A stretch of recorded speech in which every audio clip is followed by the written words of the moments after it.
Church podcast fans.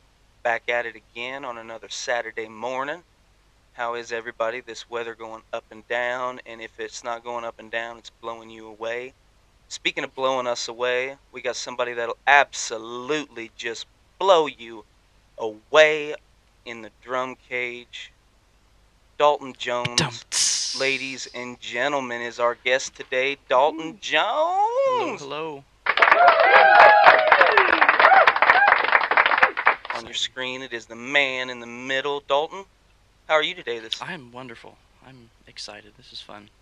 That's the best way to be. Excited, on fire for the Lord. Let's see. Before we get dove in, we got a baby shower for the youngin' of mine at 2:00 today. Some of you will be attending that. I will not be attending that because I'm a male and I don't do baby showers. So I guess I'll help unload. Be honest, your wife told you not to come. No, she asked me and I was like, no, I'll just take care of Murphy. So he's there gonna be you go. heartbroken. But Plus, it kind of sounds rough being showered with babies. yeah. It's not good for the babies. It's hard for your head. Oh man. So So that's what that means. for those of you that don't know at home church that are new and have just started listening to this podcast, or you just not sure and have never seen Dalton Jones because he's hidden in the drum cage, he is on the worship team. He is one of the drummers that we have. Dalton, how did you come about playing the drums? How? Ooh. I've probably played for 14 years now or so. Started off like in 5th grade in band in high school, you like pick an instrument. What do you want to play? I don't know. Maybe trombone would be cool. You get the big long instrument. Then I realized my cousin Dylan had played percussion. I'm like, oh man, I want to play the drums. I didn't know what percussion meant. I was a little kid. I'm like, I don't know what that is. But drums, absolutely, I'm in. So I did that, and about 7th grade, you start to learn how to keep a little beat on a ride cymbal and a snare. And I did that, and then from there, I wanted a drum set really bad. So my parents bought me a piece of junk drum set that I still have back home. That's probably even worse now because I haven't seen it in years. And I pretty much taught myself the rest of it because out of necessity, I was in youth group, and they're like, oh, hey, Dalton plays the drums. I was like, no, I know how to play a cymbal and a snare. I'm like, you can play drums, and they kind of threw me on the youth worship team, and I kind of had to figure it out pretty quick. So I could be a lot better than I am if I actually took lessons. But So, like I've noticed a lot whenever we're warming up and Larry asks or Brett or Justin, whoever's on sound, they'll ask you, for sound check. You do a pretty good job of just. It seems like you just have a feel for. Are you somebody that goes deep into like a music sheet and you need to know every detail, or can you just kind of flow with the beat? Because it seems like you can flow with it pretty well. yeah, I just come up with it on the fly. Half the time we have practice on Tuesday, and come Sunday, I forget what the songs even were or what I played. And come Sunday morning, it's like, let's figure it out again. So Yeah, that like Leonard, it's kind of like Leonard. I think is. I don't think he just goes with it. I think it's just so natural for him that he kind of just makes it up. Yeah. yeah, you just feel it as you go, about 2 or 3 bars ahead. Because it's a big thing. I mean, as far as music goes, and as far as being in tune with each other, as far as being in the same key, like I didn't realize until just kind of picking the brains of, like Clay and then Tyler on bass, just kind of asking them how does going from one key to the other, because you'll have, up there you'll have Nathan singing and Mandy and Becca, Dana. So they all have a key in which they prefer to sing a song. And so, to just ask them, they're like, oh no, like changing a key is a big thing. And, you and Leonard and Michael, it just seems like It's kind of effortless. Yeah. Yeah. Well, I don't have to do key changes on drums, luckily. So. Yeah. I mean, I used to be able to read music. Now I probably couldn't if you asked me to, because it's been so long. But I can just feel when they're playing, like before it gets to the key change, you can hear the chord progression changes. So that's when I know I can kind of build something up, and then it hits the key change, and then I do something different. So we'll go ahead and get the ball rolling. We're going to start with the first infamous question, the only one that is pretty much irregular. The rest are just let the spirit move. You made the mention that you were in youth and you played the drums in the youth. So what was when was your first, like, were you in church a lot as a child? Was it common for you to be in church? Were you guys in and out? What was your relationship like with Christ whenever you were younger? It's always been there. I've never known life not going to church really. My a lot of my parents or my a lot of my testimony is my testimony that my parents kind of testimony. Because they when they were young grew up in church obviously, but it's a small town. It was more of culturally that's what you had to do. You go to church. If you didn't go to church, then I don't know about you. What kind of crazy life you're living? But they went to church. Of course, they got older and they didn't really go to church. We had a small farm. Like, we don't have time to go to church on Sunday mornings. We got fences to fix. We got wood to cut. Something Life. to do. Yeah. But my grandma and my great aunt, on my dad's side, they always went, and my parents, and they just lived down the road from us. So my parents made sure, from the time I can walk, pretty much, I was going to church with my grandma and great aunt. It's a little tiny Philly Christian church right there between Stockton and El Dorado. If you blink, you might miss it. The four Yeah. houses and the little church that's between there. That's where I grew up, reading, sitting in the pews, not even standing, just singing the hymns, sitting. You never had a steady pastor, some kid from SBU usually coming in for a couple months and gone. But so that's kind of how I started. So I was always in, Sunday school and learning about the Lord. And once my grandma passed away, I didn't really have anywhere to go because my parents weren't going anywhere. And my mom had dealt with depression a lot, especially during that time, and it was close to like almost committing suicide. And she decided I needed to do something, and the only thing she knew was like I need to go to a church. She picked the Assembly of God in Stockton and walked in those doors, and they loved on her. And Charisse was like, my mom said she was like her Jesus in that moment, like grabbed a hold of her, took her in, loved on her, encouraged her. And then she's like, oh, why don't you come to church with me now? And I'm like, I threw a fit. I was maybe a little fourth or fifth grader, and was like, that's not my church. I want to go back to Philly Christian Church. So I didn't go until she made me go. And then I started going, and then, of course, got involved with the youth. My dad started to go, and it was cool because it was my dad, I guess, I'd say resaved. It was probably when he was younger he got saved. But I don't think he really not knew what it was, but didn't. His heart wasn't Kind of fully in it. dedicated his life. Yeah, that's what it was. And it was actually like a kids' church event where they had a puppet show or something, and the youth were just supposed to sit there and watch the kids. And my parents were there helping. And at the end of it, we were on opposite sides of the church, and it's a pretty big church at Stockton. I just finally felt the Lord, like literally, like pulling me, just like to go up front to the altar to get saved. And I finally did it. I was, I think, in 7th grade. And then I go to tell my mom at the end of service, and she starts bawling because my dad did the same thing on the opposite side of the church at the same night, rededicated his life. And that was shortly after my mom had as well. So it's kind of a cool story. My dad rededicated his life, and I got saved on the same night, and we didn't even know it. The Lord just pulled us both. So we ended up getting baptized together later, a few months later, in the lake at Stockton. So. And so, like for me as a kid, I've kind of been, shy. Not once I warm up to you, I'm good to go. So as a kid, um, whenever you're told, you have to walk in front of people, and so as a kid, it kind of puts a lot on you. You're like, man, am I living, this and this, and you start questioning everything. As a kid, were you like that too? I mean, just that I don't know why, Oh. but I, it seems like the kids that grew up in church, from the beginning to like 7th, 8th grade. It's like 7th and 8th grade, 9th grade. It just really, really, really difficult times for me, anyways. And a lot of that was I was just kind of in the mindset of, well, maybe I don't, maybe I don't love God enough. Maybe I don't. Were Mm-hmm. you? Because you don't seem like you're gonna just talk somebody's ear off, but at Yeah, the same no. time, you're not bashful. You're not shy. You're not. You don't run and hide in a sense. So, Mm-hmm. what was that moment like for you as a kid? Whenever you realized to yourself, "Hey, this is something that I want to rededicate." Were you scared? Were you happy because you knew this meant a new beginning? What was Mm-hmm. the mindset? I guess because I mean I knew I'd had people tell me and maybe other people in like family or in church like come up like, oh, like, well, Dalton needs to get saved. He's in church. Why is he not getting saved? Like almost pressured by some people. It's like, well, I consider myself a Christian. They're like, yeah, but you're not saved. Like other kids would say that, they're in church because kids are mean.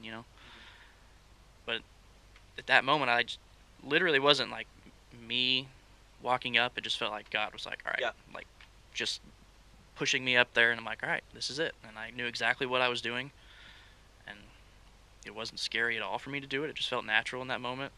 I'm definitely the quiet guy. I'm not gonna come up to you and just talk to you. If I do, it's gonna be very short and awkward, probably. Because I grew up an only child out of a family that's I'm the only child in the whole family. Like it's a huge family, but my parents are quiet. I'm quiet, so I'm just like them. Not that I don't like you if I'm not talking to you. I'm just talk to me. I'll talk to you. I want to be your friend, but I'm not gonna go up to you and have a really great in-depth conversation because that's not who I am. And so your school career that goes on college? Yes. So let's see. Try to keep things straight here before this is where a lot of things are happening. So probably senior year of high school, I still like stuck around youth, throughout all through high school, which there's tons of kids that are in it in middle school and early on in high school, and then as you get older, a lot of them just kind of drop off. Yeah. Because it's not as fun anymore for the older kids, and they weren't in it for Christ, they're just in it for fun and hanging out. It's a good thing they're there, but I stuck around with a few other friends that kind of did it as well. And then out of nowhere, one Sunday morning, this large Dominican man shows up to speak at our Sunday school.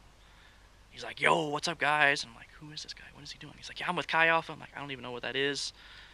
Cool. He's like, yeah, I'm at Missouri State. I'm like, okay, I'm probably going to go there. I don't know you or really why you're here. And then I'd forget about it. Go to college, go to Missouri State. I'm walking around campus because I'm bored and don't know what to do. And I see this chalk on the sidewalk says root beer kegger. Doesn't sound too crazy. It's root beer, I love root beer, so I go to check it out. I'm like, oh, there's that big Dominican guy again. And it was Andy with Chi Alpha, who's a campus pastor on campus. And Chi Alpha's a campus ministry that I was a part of. So that's kind of how I first saw Chi Alpha, got involved there. And I'm like the country guy. This cracks me up, though. The fact that a sign that said free root beer, bro, just all I'm thinking right now is just little cans of A&W stacked up like in them cartoons. No, I'm thinking had like a full-on Rager. We actually had a root beer keg. saying. I'm just saying to get Dalton there. Like in the cartoons, you know how they set the little tiny pieces of food. Just a bunch of A&W root beer, cans of root beers, and he's like, oh, there's that Dominican guy. Ooh, piece of candy, root but beer. it's with root beer. Yeah, it was an adjustment going to college in Chi Alpha because I'm the country guy through and through, and I go into Chi Alpha and it's people from St. Louis, Kansas City. And I'm like, hey, nice to meet you, ready to shake their hand. And they're like, hey, what's up, man? And they're doing these kind of weird hand things. I'm like, nice to meet you. Hola. Yeah. Howdy. I'm like, who's this redneck? I'm like, oh. So it was great. It was a slow transition going into Chi Alpha because I'm like, I'm an introvert. These people are loud and fun and crazy. And I'm like, I just kind of want to hang out in the back and enjoy service, get close to the Lord. And yeah. So, in college, obviously the gentleman in this booth knows, so I'm going to bring it up because some of us may not. Lacey, when does your wife Lacey? Ooh, when is she interceded into your life? So much later in the picture. I was honestly, if I hadn't, because I did my accelerated master's, which was not accelerated at all because it's still technically not finished. So I had finished my undergrad. I was working on stuff for grad school, and really, because I did it, which we'll get into Haiti stuff. I did my research in Haiti in a third world country. Doing that, it just made everything more difficult and much slower. So it was kind of at a standstill. Still had a few classes, but I was still working full time. So I'm like, well, I'm still on campus. I'm still around. I'm the only drummer in Chi Alpha. I'm still in leadership. I'm going to stick around Chi Alpha because I have nothing better to do. And they poured into me so much, and that's where I felt called to be at the time. So I stayed there. Luckily I did, because that's then when Lacey came in that first year. And it was a slow process because I had got back my second summer from Haiti doing my research, which we can get into that later again because I want to. I'd spent 90 days there.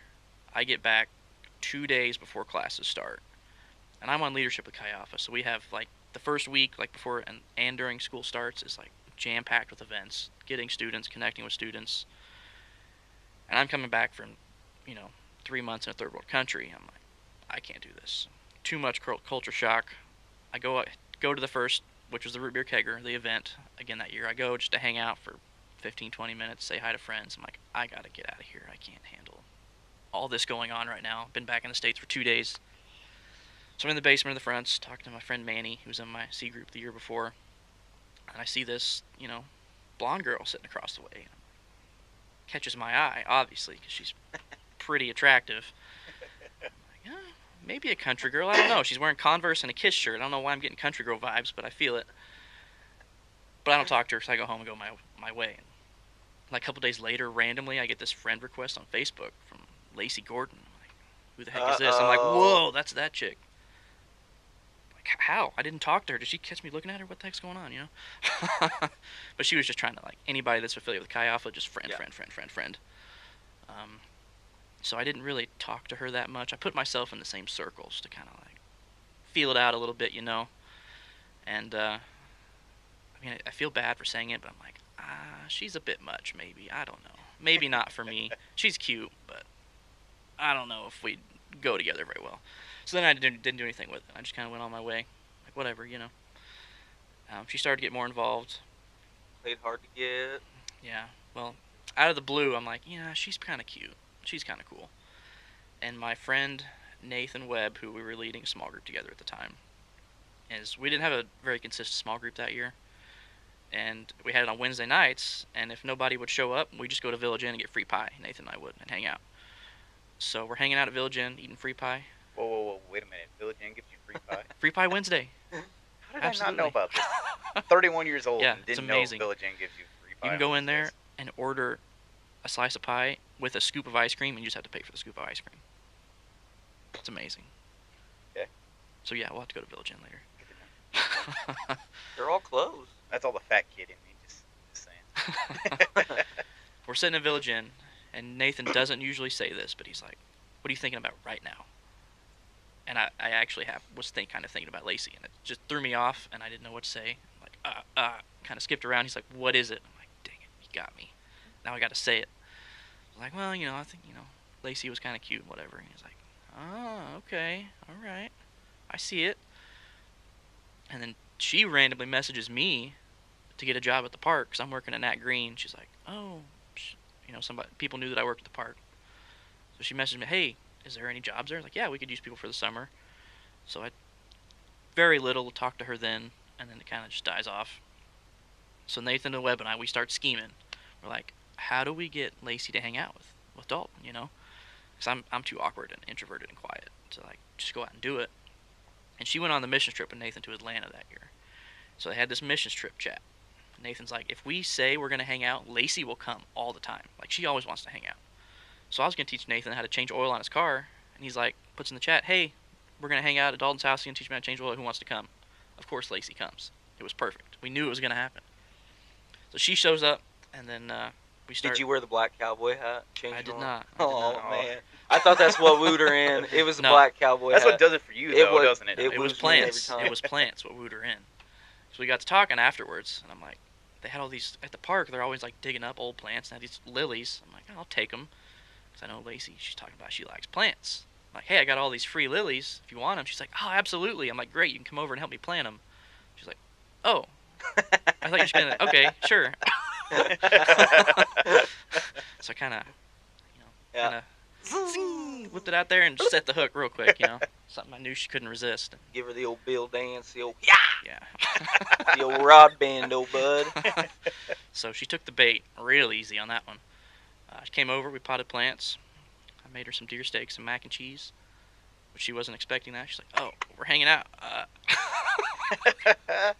Deer steaks and mac and cheese. That's what I ate 90% Root of beer? the time, Sweet tea. Yeah, and then ever since we just started talking, and it didn't stop from there, and here we are. So we'll go back to college. What was college like for you? I know I didn't go to college. I was ready to get out in the workforce. So there's a lot of happening in college. You're figuring out who you are.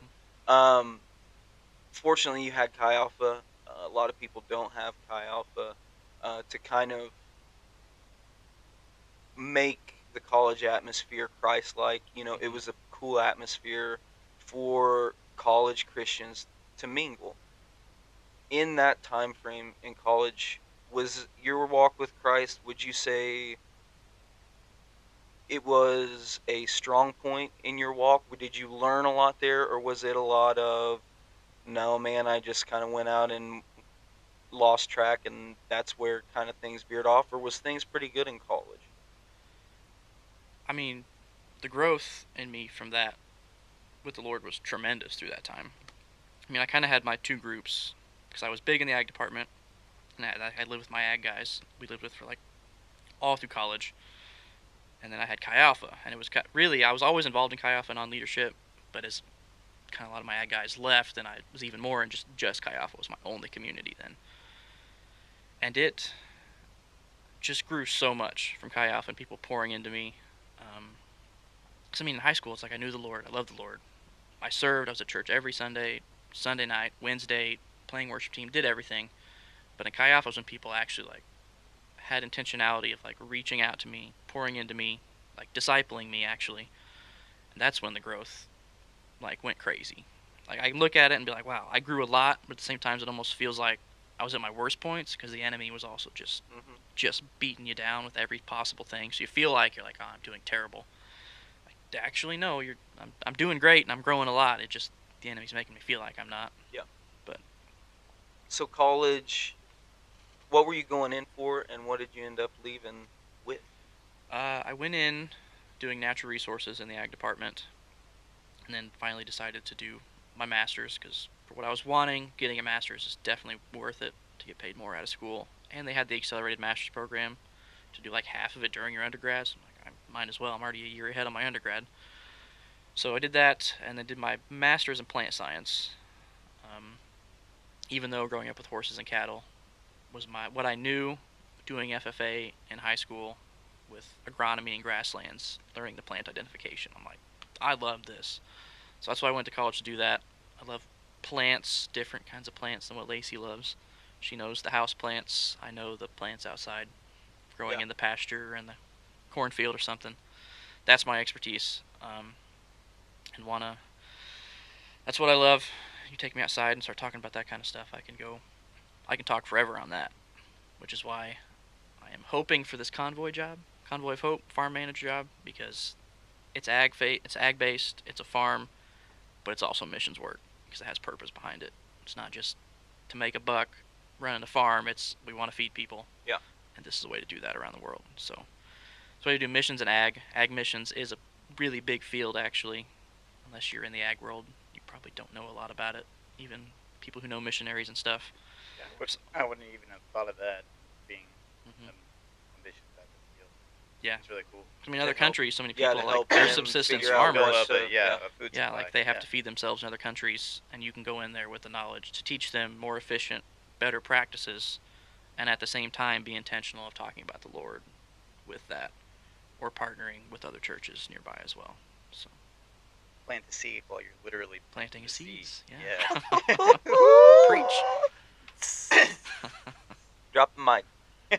Now, we will get into the missions trip and Mhm. all of that stuff.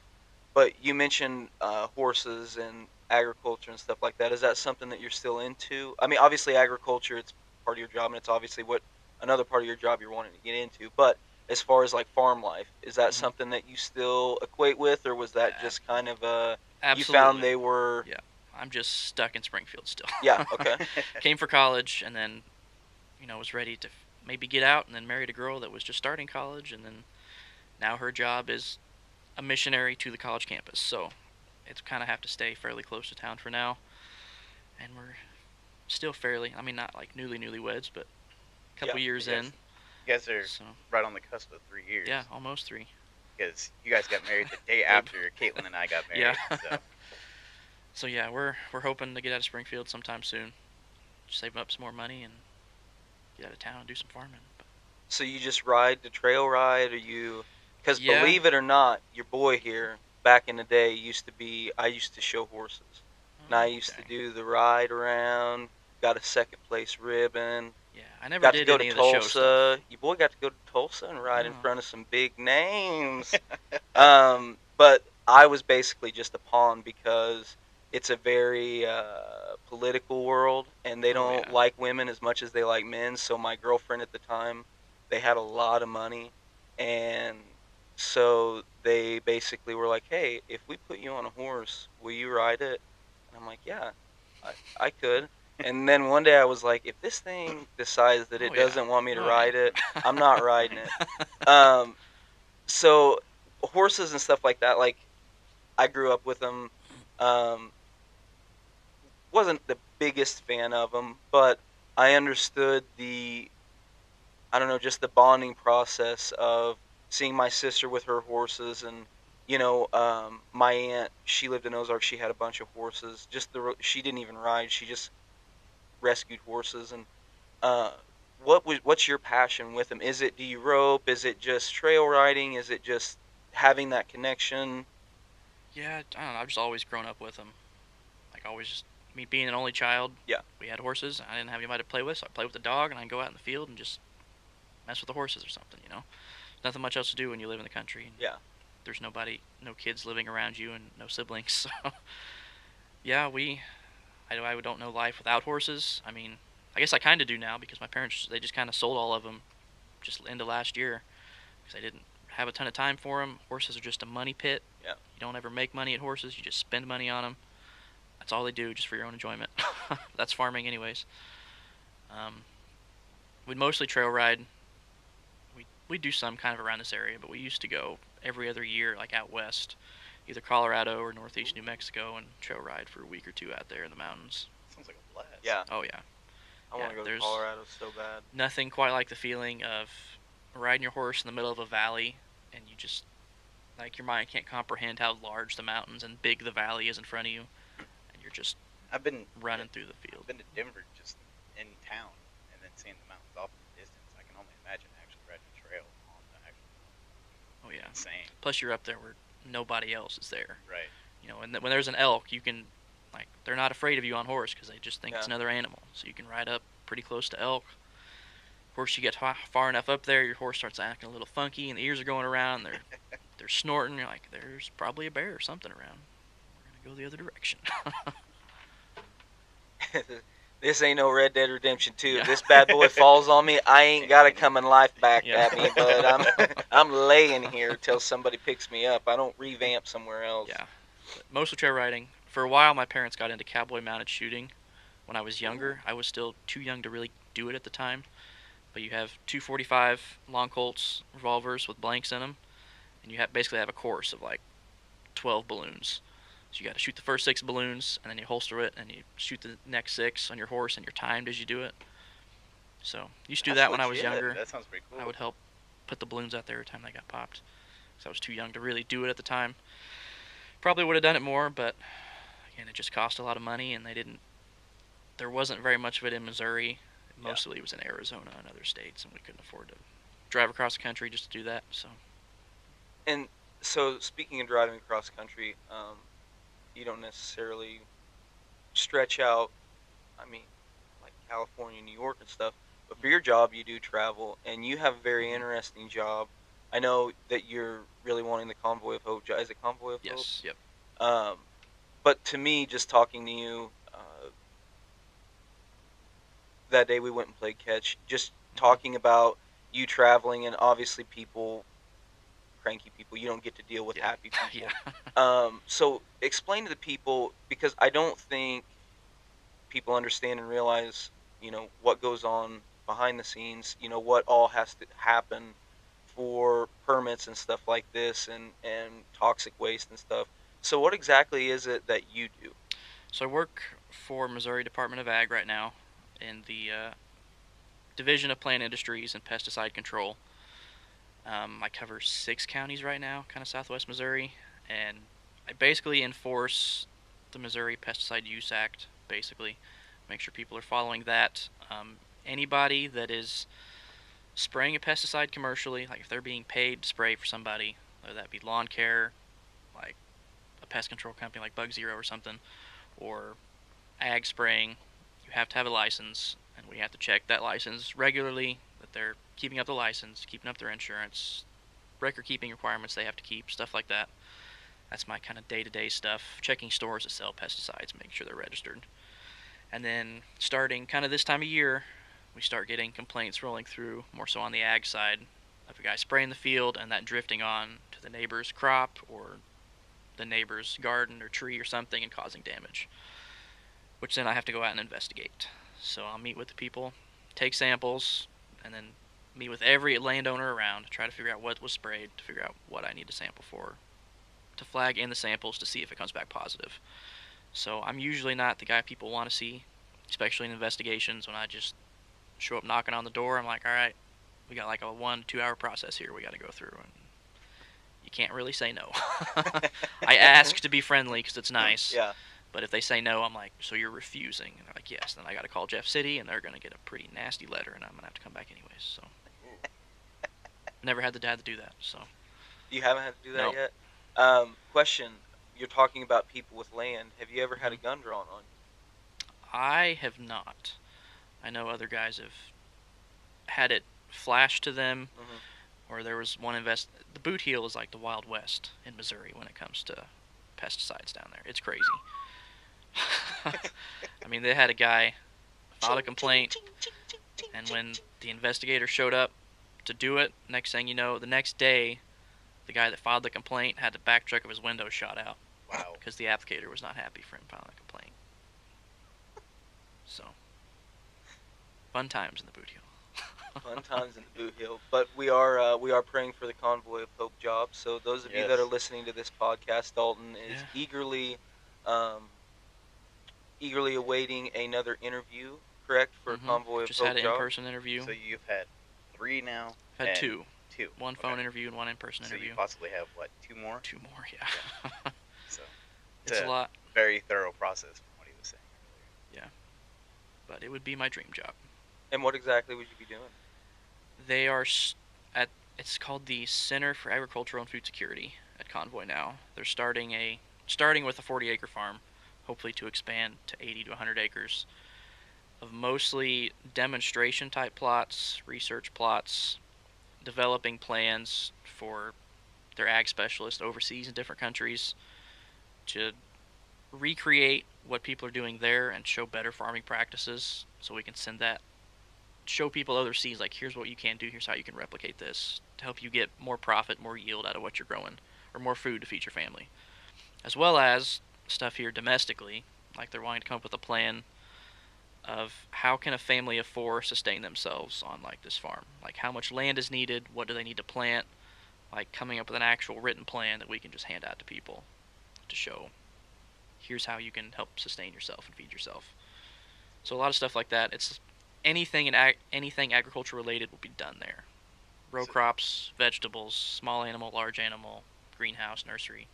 So would you be at one location, or would you have to travel a lot? Mostly just there at the farm, being farm manager. I know at the last interview, they're like, once we get the farm really up and running really well, then yeah, maybe once, a couple times a year, we'll take overseas trips to their ag specialists overseas to talk with them, see what they're doing, show what we're doing. So.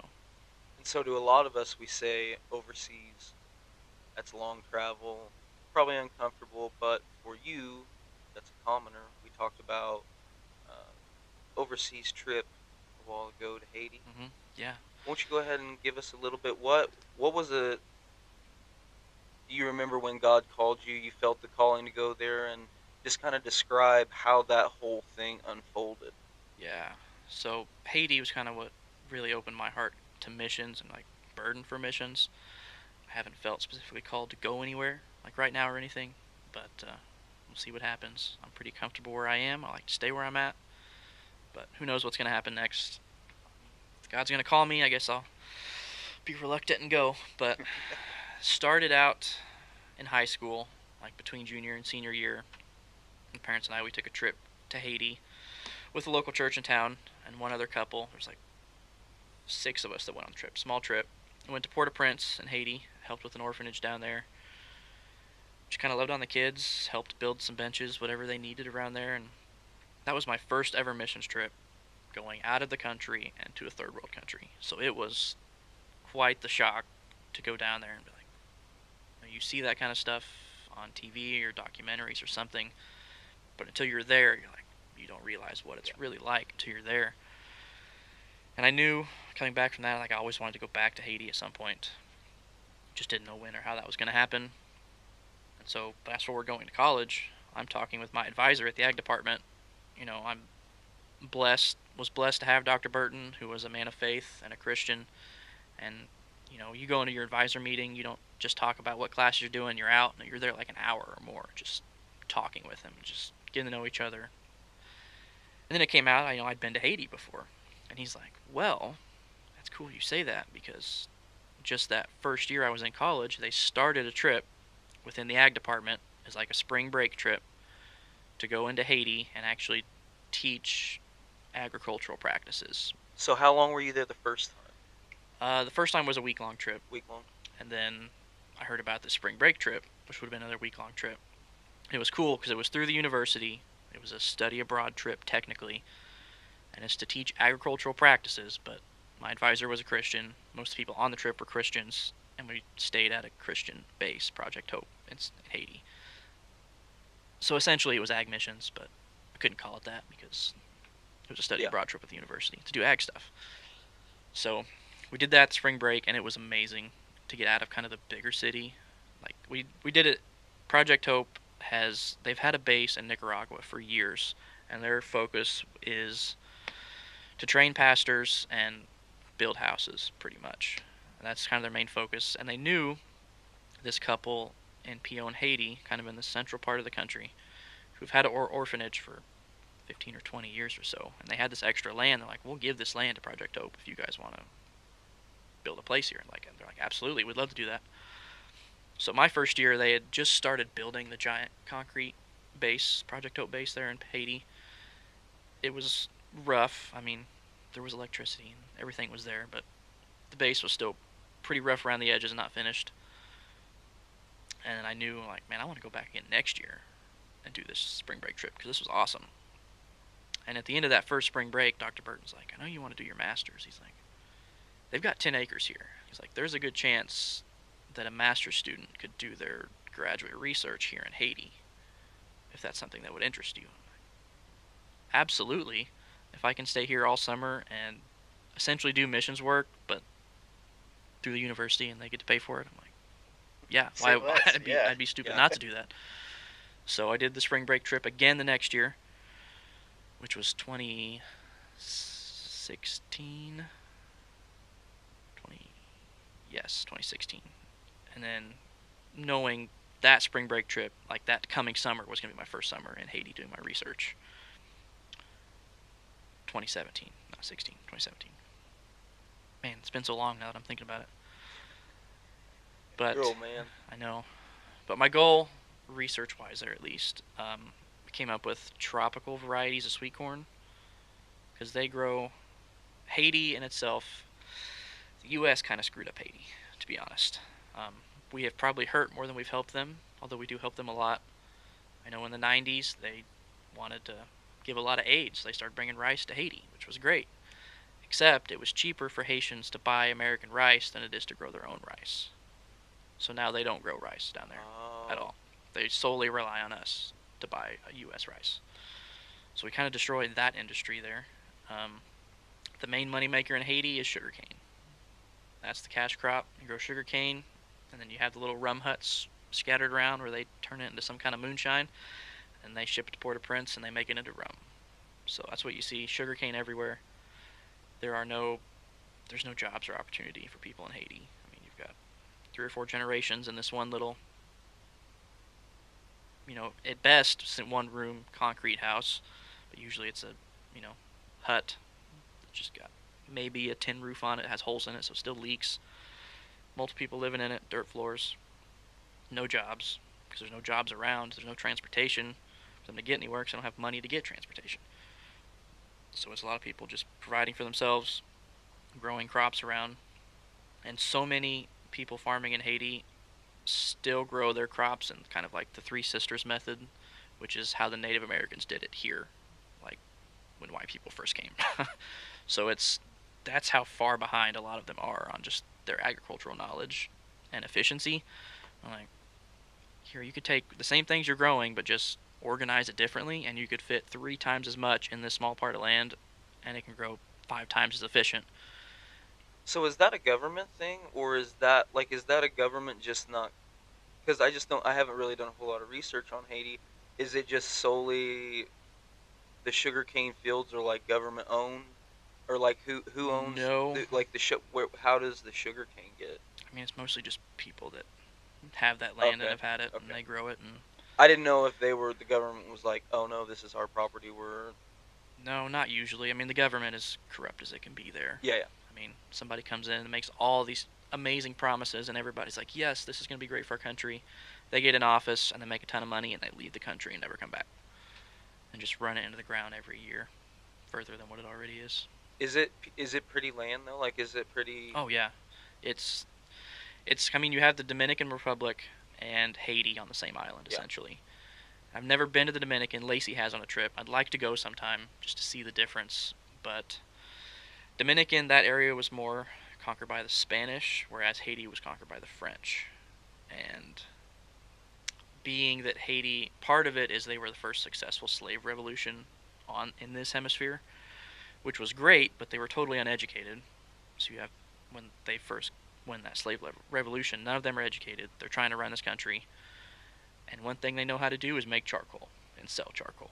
So what do? Is they cut trees like crazy, but they don't know how to put trees back. So a lot of Haiti should look just like the DR, but a lot of it doesn't. A lot of it's, I don't want to say desolate, but it's a lot of Yeah. understory, rough-looking trees in a lot of places. Places in the mountains, it's really lush and pretty, and it's nice. Or certain parts of the coast, it's nice. Most of it's full of trash and nasty. You don't want to be in because there is no sanitation in Haiti whatsoever. So how altogether how long have you spent over there? I have been to Haiti 5 times. 3 week-long trips and then 2 3-month trips. 2 3 month trips. Yep, doing my Wow. research. So that was it was a lot because like I'm there to do research, but at the same time There to I help. want to do the mission stuff. Yeah. So I mean I'm going out every week with the new teams coming through. I'm driving them where they need to go, helping them, which was a lot. I learned the first summer I can't do that sustainably.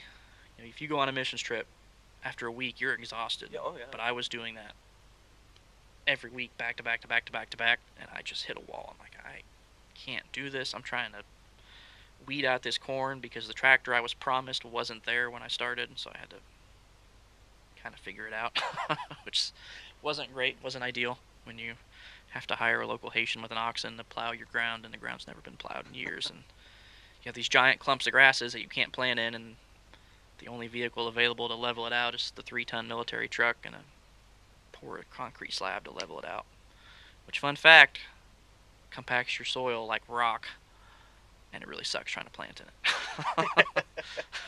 So what are the people? I'm obviously poor, but I mean, are they thankful? Oh, Are they just kind of it's jaded? What are they like over there? they are the most welcoming, friendliest people, and people, the ones that are with Christianity, have more faith than 99% of the Christians here in America. I mean, They're running off of faith. yeah, that's all they have. I mean, you show up and you're like, just to pray for them, Yeah. and they know you're a Christian, and they're like, you came all the way here. They're like, come inside my house, and they're sweeping their dirt floor for you to clean it up, and then giving you the one chair they have, like, you sit here, please sit here in my house, because it's such an honor. Like, they're so happy that you're there to pray for them, to just, you've come all this way to see them and be with them. You wouldn't get that here if Yeah. some random person showed up to your house, No. probably. And the thing is like you said before, they don't really know any better, but in the same time they do. Like, they were probably raised in the same dirt floor Yeah. house, but they still have enough respect to know the Lord. Yeah. That's that to me. That's just, you would think, generation after generation, eventually one of them would be like, I'm tired of this. Like, poor pitiful, like, no, I'm done with this. This is ridiculous, Yeah. but they're just so grateful. I was just curious to see Yeah, if that's how they were. that's just life. Yeah. That's true faith in the Mhm. Lord and reliance on the Lord. And Haiti's pretty saturated with missionaries and churches. You get a lot of weird theologies because everything is so spiritual there, and there's a lot of voodoo. Yeah. So you'll get a lot of mixing of voodoo and Christianity, especially in some more villages because there's churches and they need a pastor. But usually, a lot of times in these more rural areas, the person is the pastor because they're the only person that can read. Doesn't mean they believe it; they just can read. Oh. And Oh, so they probably water it unfortunately, down or we're given twist some it into weird living. stuff. Yeah. Also, churches is a good way to make money, especially down there. When you have nothing, what do? You give to the church. Well, when Tithe. you have a pastor that is only the pastor because they can read and they don't believe it, better believe they're making good money from Yeah. it. So, So you see that lifestyle over there, and you made the comment whenever we were talking about how you met Lacey, or how you mhm, first saw Lacey. You made the comment about how you have life over there. You come back over here to this root beer kegger, and you were like, I just needed kind of time away. Is that just because you had been gone for so long, and you needed just time, kind of like a goldfish in a new tank, to acclimate? Or was it just like you were so used to the underdeveloped lifestyle and the quietness and that peace? Because I would have to say, I know it wouldn't be ideal to live in those conditions, but to mhm, know what you have waiting on you at home compared to what you're going through, and like, hey, I'm trying to help them. I've got a house with electricity and an Xbox at home.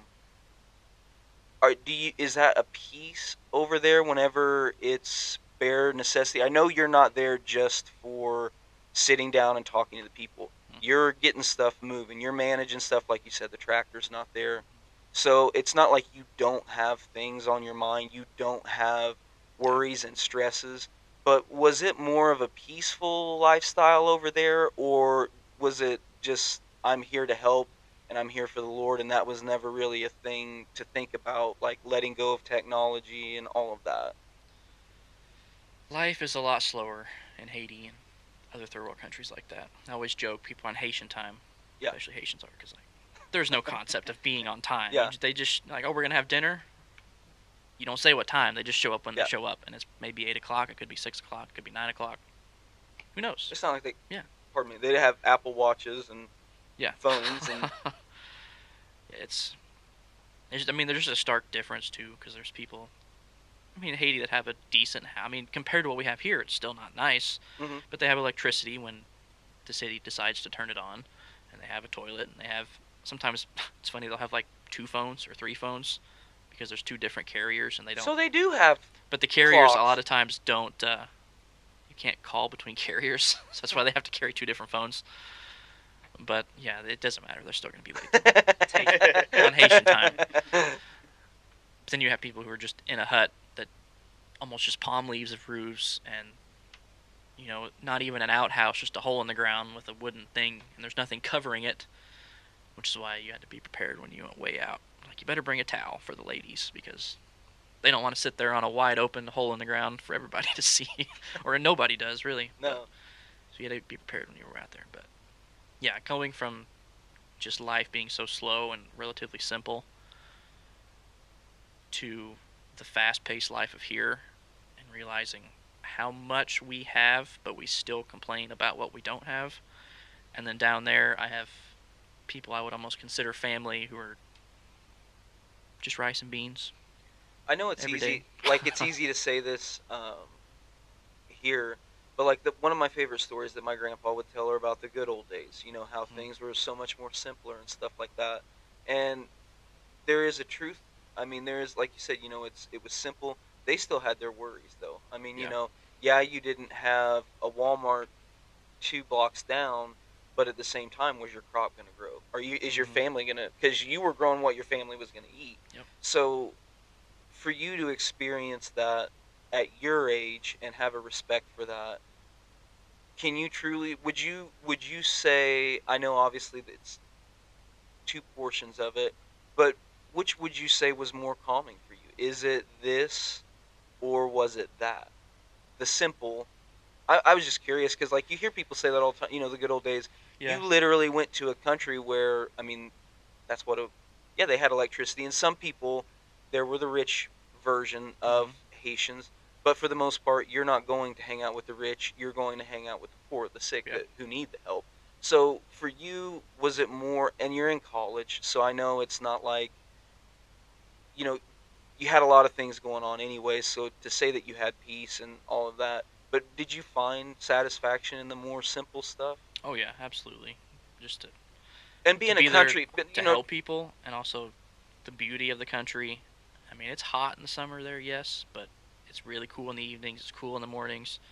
To sit there on the deck at almost like the base of one mountain where we were at, not a huge mountain, but like when you look back, like the mountain just frames the base where it's at. And you look out across the central plateau region of Haiti and can barely see the other mountain range across it. Like it's pretty awesome to sit there every morning in the cool morning and just look at the beauty, but then hear all the horns honking and going Yeah. crazy and Just kind of being one with the land, but Yeah. yet doing still the Lord's work at the craziness of same Haiti. time. Yeah. What's your most memorable moment? Like, if you had to pick one moment that either I'll ask this. I'll ask two separate moments. So this moment, the one where you've seen God and it just shook you to your core over there. Do you remember um, like a story like that? Like a yes. Man, there's kind of two that I could use. used to I'll then. use both. So, in this first one, I didn't like get to see it. It was just a story I heard, and this was the very first trip when I was in high school to Port-au-Prince. There was a local pastor who would do stuff with the orphanage there, and he used to be a witch doctor. And there are different types of witch doctors in Haiti. Like your role might be more of a healer. It might be more of a. And in this case, someone like if you want somebody killed, this is the one you go to. He's like, I was that witch doctor. And witch doctors make a lot of money in Haiti. Like that's probably one of the most profitable things to be a witch doctor because people will pay you a lot of money because like I need something done and I don't know what else to do. Um, yes, so people would pay him if they wanted somebody killed, and he said he would go into graveyards. He had a bunch of followers. He'd go into graveyards every night and he would dig up bones. And he said I'd make this concoction and I would bury it where I knew that person would walk over it. He's like when they walked over it, they'd be dead the next day. It's like every time. Which sounds crazy, but it's the enemy. I mean, that has a hold of his life. The enemy that has a stronghold in that country. Because kind of backtracking a little, when before Haiti, like they won their slave revolution, they said they would dedicate this land to Satan if we win. Well, they won, and they did. And like you can almost feel like the spiritual oppression in Haiti. Like when you're there, everything that can go wrong will go wrong, and that's a guarantee when you're down there. You just get used to that. It sucks at first, but then you're there. It's like, oh, yeah, it's just Haiti. That's how it goes. Like what? Anything and everything. Like you're trying to do a simple task of, like I'm just trying to weld. The welder will not work. Well, for example, dude, he talked about his tractor not being there. Yeah. Yeah. Tractor I doesn't was get just there. I was just gonna have him give more example. You know, like the Yeah. Yeah, get stuck at port. Truck randomly break down out of nowhere Yeah. for no reason. Like it's just nothing's easy there. So the But witch doctor. yes, he was a witch doctor. The enemy is real. The enemy does have power in this world. You know, there's good and there's evil. There's a spiritual realm we don't see. You know, um, yeah. Try to stay focused. So basically, I mean, he was with Satan. Mhm. He gave him this power to be able to do that, and I believe that it was real. He said one night somebody had paid him to do that again, and before he went to that graveyard, there was actually a young girl who died, who was a Christian, and she was buried in that graveyard. And when he went in that night, there was a bright light shining down on her grave. I was like, there's no lights around. What's going on? So his followers went up to it, and when they stepped into it, it threw them backwards, he said. And all of his followers took off running. They're like, this is freaky. We're leaving. He's like, well, I'm going to show you. He walked into it, same thing. It threw him back. And then he took off. He's like, I'm not messing with this either. And then I don't remember the exact timeline. Maybe it was the same week or sometime shortly after that. These two people that were there on missions showed up to his house. Like, we have sandwiches. We want to give you sandwiches and pray for you. And immediately he's like, I know who you are. I know who you're with. I know who you serve. He's like, I want you to get off my property right now. Like, before they even said anything, that's what he's saying. And they're like, no, we're not going to leave. We want to pray for you. He's like, no, you need to leave my house or I'm going to get my stick and I'm going to beat you. And they said, no, like, we're not going to leave. He said he goes in to get his stick. And he's like, when I reared back to hit them, he's like, I froze. He's like, I could not move. And they prayed for me while I was frozen like that. And when they finished praying, he's like, I dropped to the ground. And I knew, like, I was not serving the real master, the real Lord. Like, there was a power greater than that. And then he became a pastor. It's like in the Old Testament with the Ark of the Covenant, whenever they were Yeah. bringing it around everywhere and it was killing everybody, and they finally got to the point they're like, whatever God's protecting this thing, like, we don't want any of them, so take your ark back. Yeah, so the witch doctors are, I mean, it's crazy. You make a lot of money. And, of course, that story was my first trip. During one of the, I think it was my second summer there, I was with one of the teams. They went one of, like, the farthest they've gone out that whole summer, that team did. And they were just kind of doing hut-to-hut ministry. Just, they'd bring some manna packs, which were rice and beans, some tracts of the Bible for people that couldn't read or were blind or something. And they came across this village, and there was a witch doctor there. And he was more of like a healer one. They'd come and help him. And they sat and talked with him for hours. And went back the next day and talked with him. And he's like, honestly, he's like, I believe what you're saying.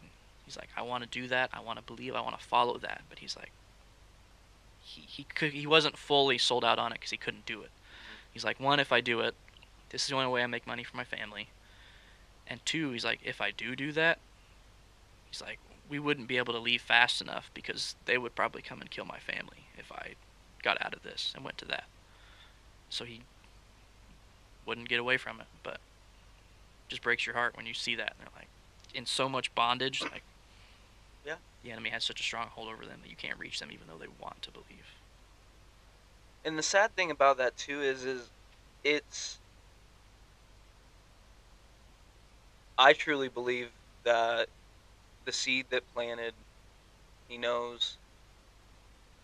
It's just difficult for you to be like, man, that oppression, to just have somebody who wants to do good and you hold them down, and it just, you could talk about it for days, like how that's basically what our government's doing. You just, and I'm not much of a political guy and stuff like that, but it just hurts because the people that are in need, you keep them held under that foot.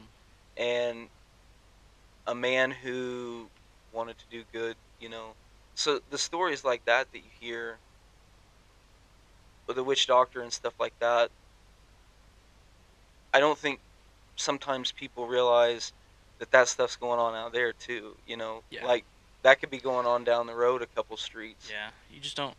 It doesn't manifest the same Yeah. way here as it does there. 'Cause, I mean, you have teams come down there, and I mean, it's commonplace weekly in church service. Somebody starts screaming at the top of their lungs and flailing and doing kinds of crazy stuff. The elders, it's demon possession is all it is. The elders get up, they grab them, they take them outside, and they pray for them, and they try to cast out that demon. It's not like Sleepy Hollow, folks. It's not like Sleepy Hollow. Everybody thinks that the devil stops at the door because the cross is on the wall. He's going to do whatever he can. He's going to do whatever he can to try to... He's the deceiver. He's not going to be up front and cool about things. He's going to be sneaky. He's going to be tricky. He's going to get you where you're the weakest at. And in a country like that, whenever you're already weak, I mean, how do you uplift that? And that's where people like you come in. You're over there doing missions, and you made the comment, I understand I'm here to manage this, but at the same time, I want to spread the word. Is that whenever you're over there and you see the shape that the people are in, you're God, is there ever a time where you're like, God, why these people are excited about you? These people want you, because there's got to be, as heavy as the enemy is over there, there's got to be something that's saying to you, "What are you doing over here?" Does that ever cross your mind?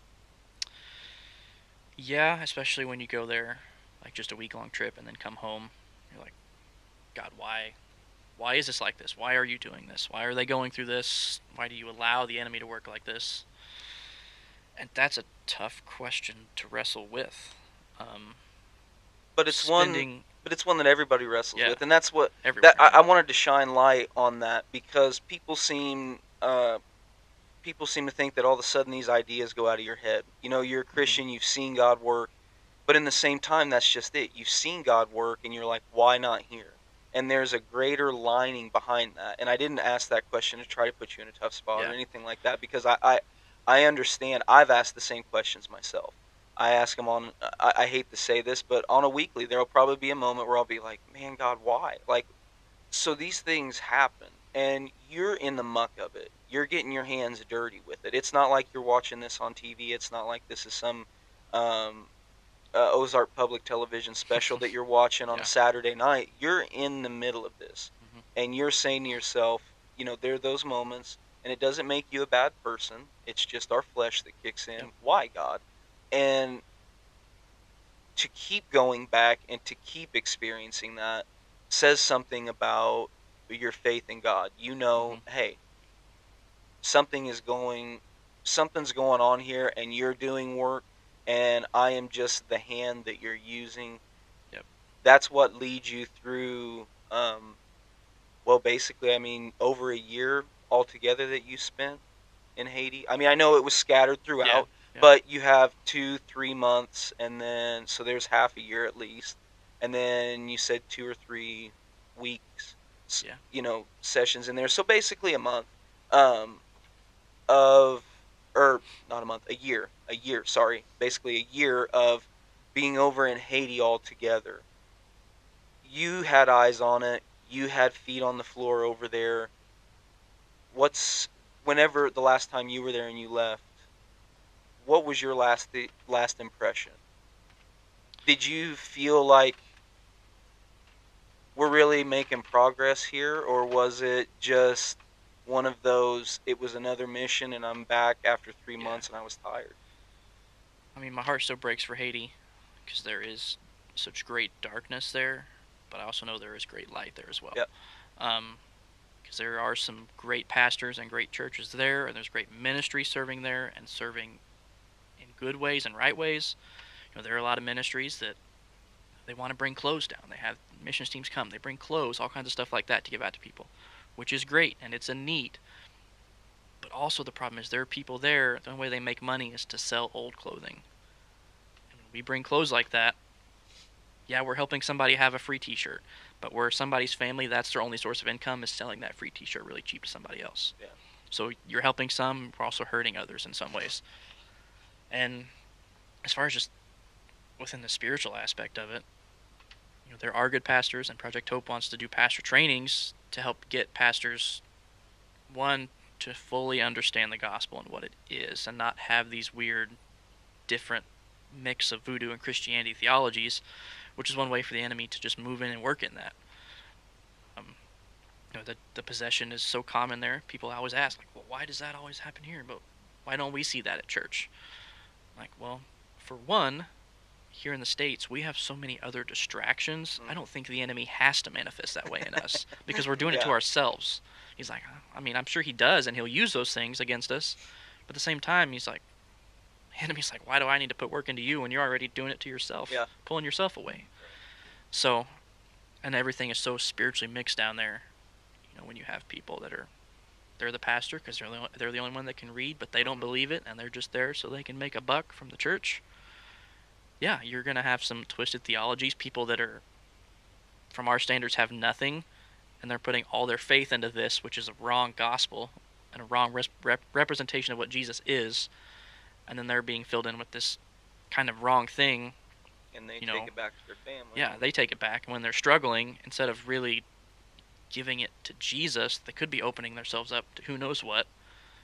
Which, if they don't have Jesus in their heart, then that's just an empty spot for something else, like the enemy to come in and to possess them or whatever. So, yeah, there's a lot of lost there, a lot of work that needs to be done, but the Lord is working there, so I have faith that He's going to do what He needs to do. Yep. And you see suffering, you're like, you go on that week-long trip, you come home, you're like, God, why is it like that there? Why are these people going through this?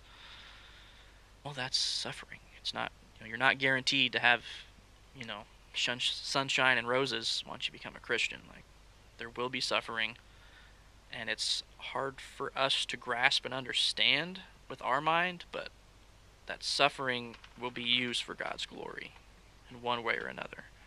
And the funny thing is like a lot of our suffering,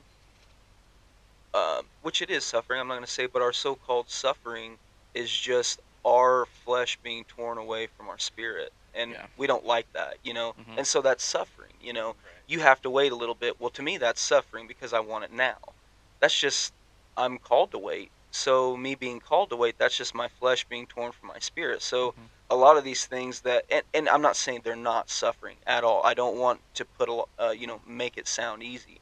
But when you get down to the bare bones of it, a lot of what we consider suffering is basically our flesh being torn from our spirit, and it's us not liking it. Mhm. We're sinners. We have flesh. It is suffering. It is hurting. It is waiting. It is sadness. It is sorrow. It is, like you said, standing there being like, why? And then you begin to realize, like you said, there is an enemy. We are in a spiritual warfare. We're not Mhm. spiritual warfare, flesh and bone. And the idea that our suffering is better for us, and I didn't understand that until you read it in Scripture, and it talks about how you should rejoice in your suffering. And I was like, rejoice in suffering. So basically, God, you're telling me that you want me to be happy, even though I'm suffering, because you just don't want to deal with my attitude. That was the way I looked at it. I was Mhm. like, so that's what it is. Is like, you just want me to say this so that way I just don't get needy.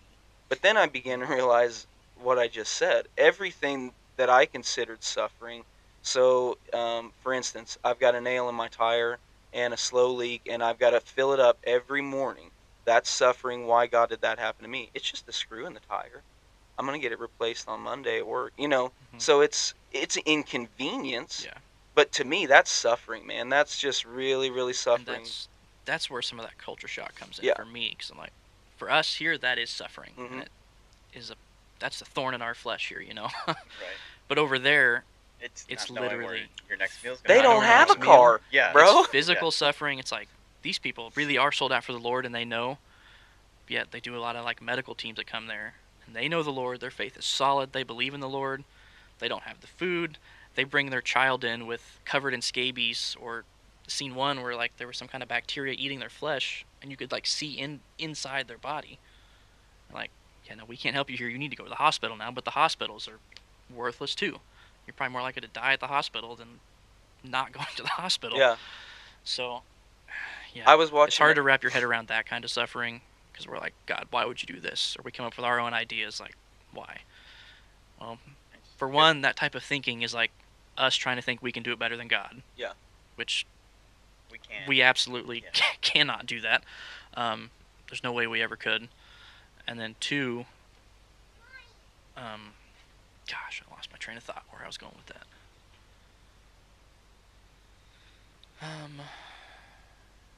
I think too, sometimes we chalk it up to like, God, why would you allow this? Well, He gives us free will. Yeah. And some of those cases, it's our own free will is putting us in that situation. Can He save it from it? Yes. And sometimes He might allow us to go into that suffering so that He can save us from it. Right. To then say, this was God. Like, it wasn't you, it was all God. It's all for the glory of God in the long run. God's a gentleman. I mean, He's not gonna force you into anything. You have to invite Him in. So, I mean, like you said earlier, they won their the slave Mm-hmm. thing that you were talking about and declared the land for Satan. I mean, of course He's gonna take that as Yeah. a victory and come in harder there than He would here. I'm not saying that He's not coming in hard here either, but when someone He's makes crafty. a declaration that, hey, we Well, and that's, I mean, the schools, when you take God out of the schools, when you start taking God out of stuff, you can take him out. And everybody's like, "Oh, God's the God of whatever." What you don't realize is whenever you take God out, that means you don't want God around. When you don't want God around, he's not going to force himself upon you. Right. He's not going to. That's one thing that Jesus, a lot of people, you talk about the healings and you talk about the teachings. Jesus didn't gather people, force them into an area, and then tell them. He showed up to a Mm-hmm. place. If you wanted to be there, he was going to tell you all about what he had to offer. He didn't force you down and say, "I'm Jesus Christ, accept me," with a gun, and you're like, oh, "Okay, yeah, all right, I'm going to heaven, all right." Whether he Yeah. was there, whether it was the 12 or it was the 5,000, Mm-hmm. he was there to do what he needed to do. Also, it's like, you ask, why God, why aren't you like stop or fixing the suffering? He already did fix it. Mm-hmm. He already sent his son to fix it. You just have to be like, you're right. Grab a hold of that and take it, Yep. and it's done. It already is fixed. Just all of our mindset and how we're looking at it. Yeah. And that was just kind of, it kind of hit me in the middle of that. Like, you really, literally did go back and live the old day. I mean, I mean, the yeah, bare necessity. Yeah, you, like you said, you didn't have the tractor, so you had to worry about a horse and a plow.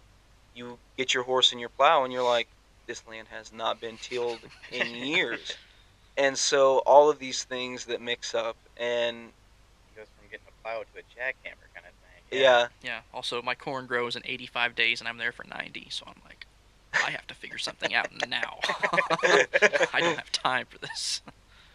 um, what we're at our hour mark here, so we're gonna take a pit stop and give a little moment of leg stretching opportunity. If some of the men behind the mics need to use the bathroom or are thirsty, we're gonna go ahead and throw off some ads here. We got a beautiful, beautiful, beautiful slideshow here that your boy behind the mic, Zach, these pictures are phenomenal. What Zach has done is put together photos of the owners of the companies that we are going to be spouting off here in just a few seconds. So the people that you see in the slides during this whole podcast, while we're naming off the businesses, these are the owners. These are their companies. And Zach, I just want to say you did a beautiful job, man.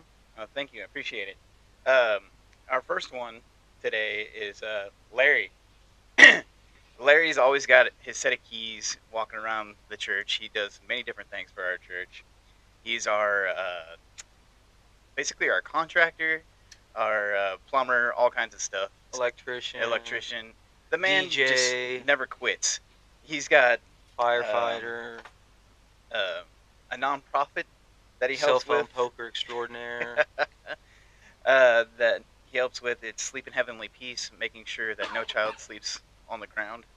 I can't remember exactly where they're based out of, but I thought it was, is it Kansas? they may be out of Kansas. I'm not That was entirely sure. Kansas I'd have City. to double check. I'm sure he's gonna Yeah, correct I me don't later really on. care what he does. Larry, you hear me? Tanya's got my back. I don't need you, Larry. That's his beautiful wife Tanya right there next to him. He's got a DJ business, like you said, And he's also got a beard, not a goatee now. Love your beard, Larry. and then that is his contracting company, where he remodels stuff. I mean, he does pretty much anything and everything underneath the sun through that business. Our next one is Dana Morton. She does media design, and it has everything to do from creating websites to managing your social medias, creating branding such as logos. Um, she does social media coaching just to make sure that people are on the same wavelength as a lot of other people. How to you can reach people better, and just to boost your image on social medias. So she does a lot of great work. She did a few logos for the people in church, so she does a great job. Our next one is Chris Looney. He has Arcane Leatherworks, and he does a bunch of different stuff. We have seen him make wallets, some keychains. He did a bunch of cool stuff for the church for Christmas, and just has a really really cool knack for leatherworks. I don't know if Dalton, have you seen any of his stuff? Yeah, I've seen some of it. It's really good.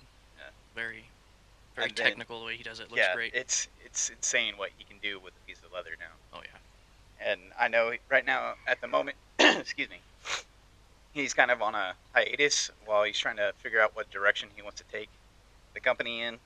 But we're excited and praying for him to continue what he's doing because I know he's got a passion for it. And then our next people are the Joneses. Natasha does a lot of cool stuff with the.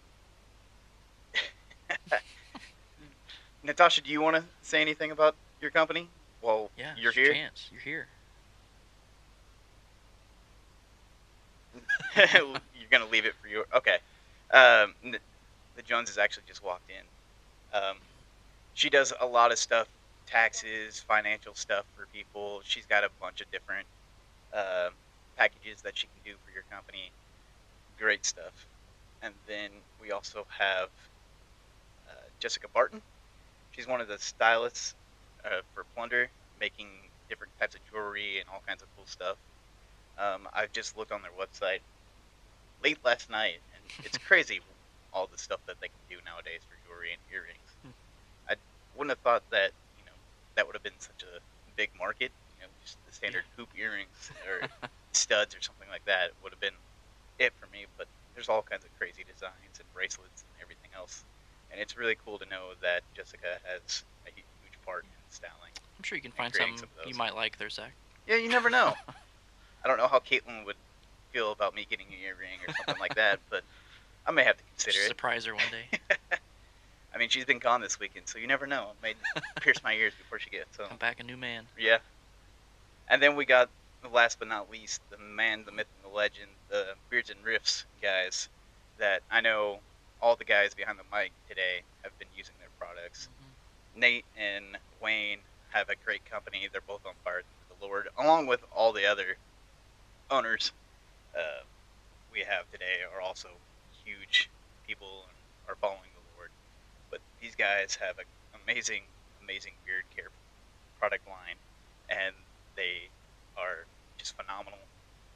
They have shampoos, oils, balms, Pomade. pomades, yes, Soaps. soaps. They have beards, combs. Um, they even have a whiskey barrel Oh that yeah. they have Yeah. storage thing. So yeah, it's crazy just to see all that they have, and that QR code goes straight to their website, along with all the other ones that I've thrown up there. I just haven't unfortunately made a QR code for everybody else. Beards and Riffs is great. The beard stuff is great. I'm excited for the Riffs part to come out. Yeah, so they have a strong online presence already, but it's cool to see how far they've come in this last year and a half that they've Year and a half, been working I on think. this. Yeah. But that's pretty much it that we have for today for our ads for everybody. Hopefully, I didn't mess anything up too bad. We love you guys and keep doing what you're doing. So, Dalton, going back into your story, we talked about Haiti and Yeah. your college aspect.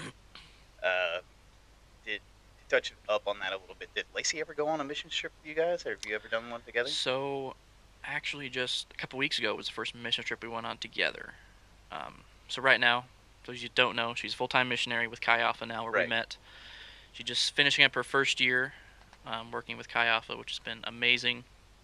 So she was actually coming up in May. She's going on a trip to Turkey, and still is.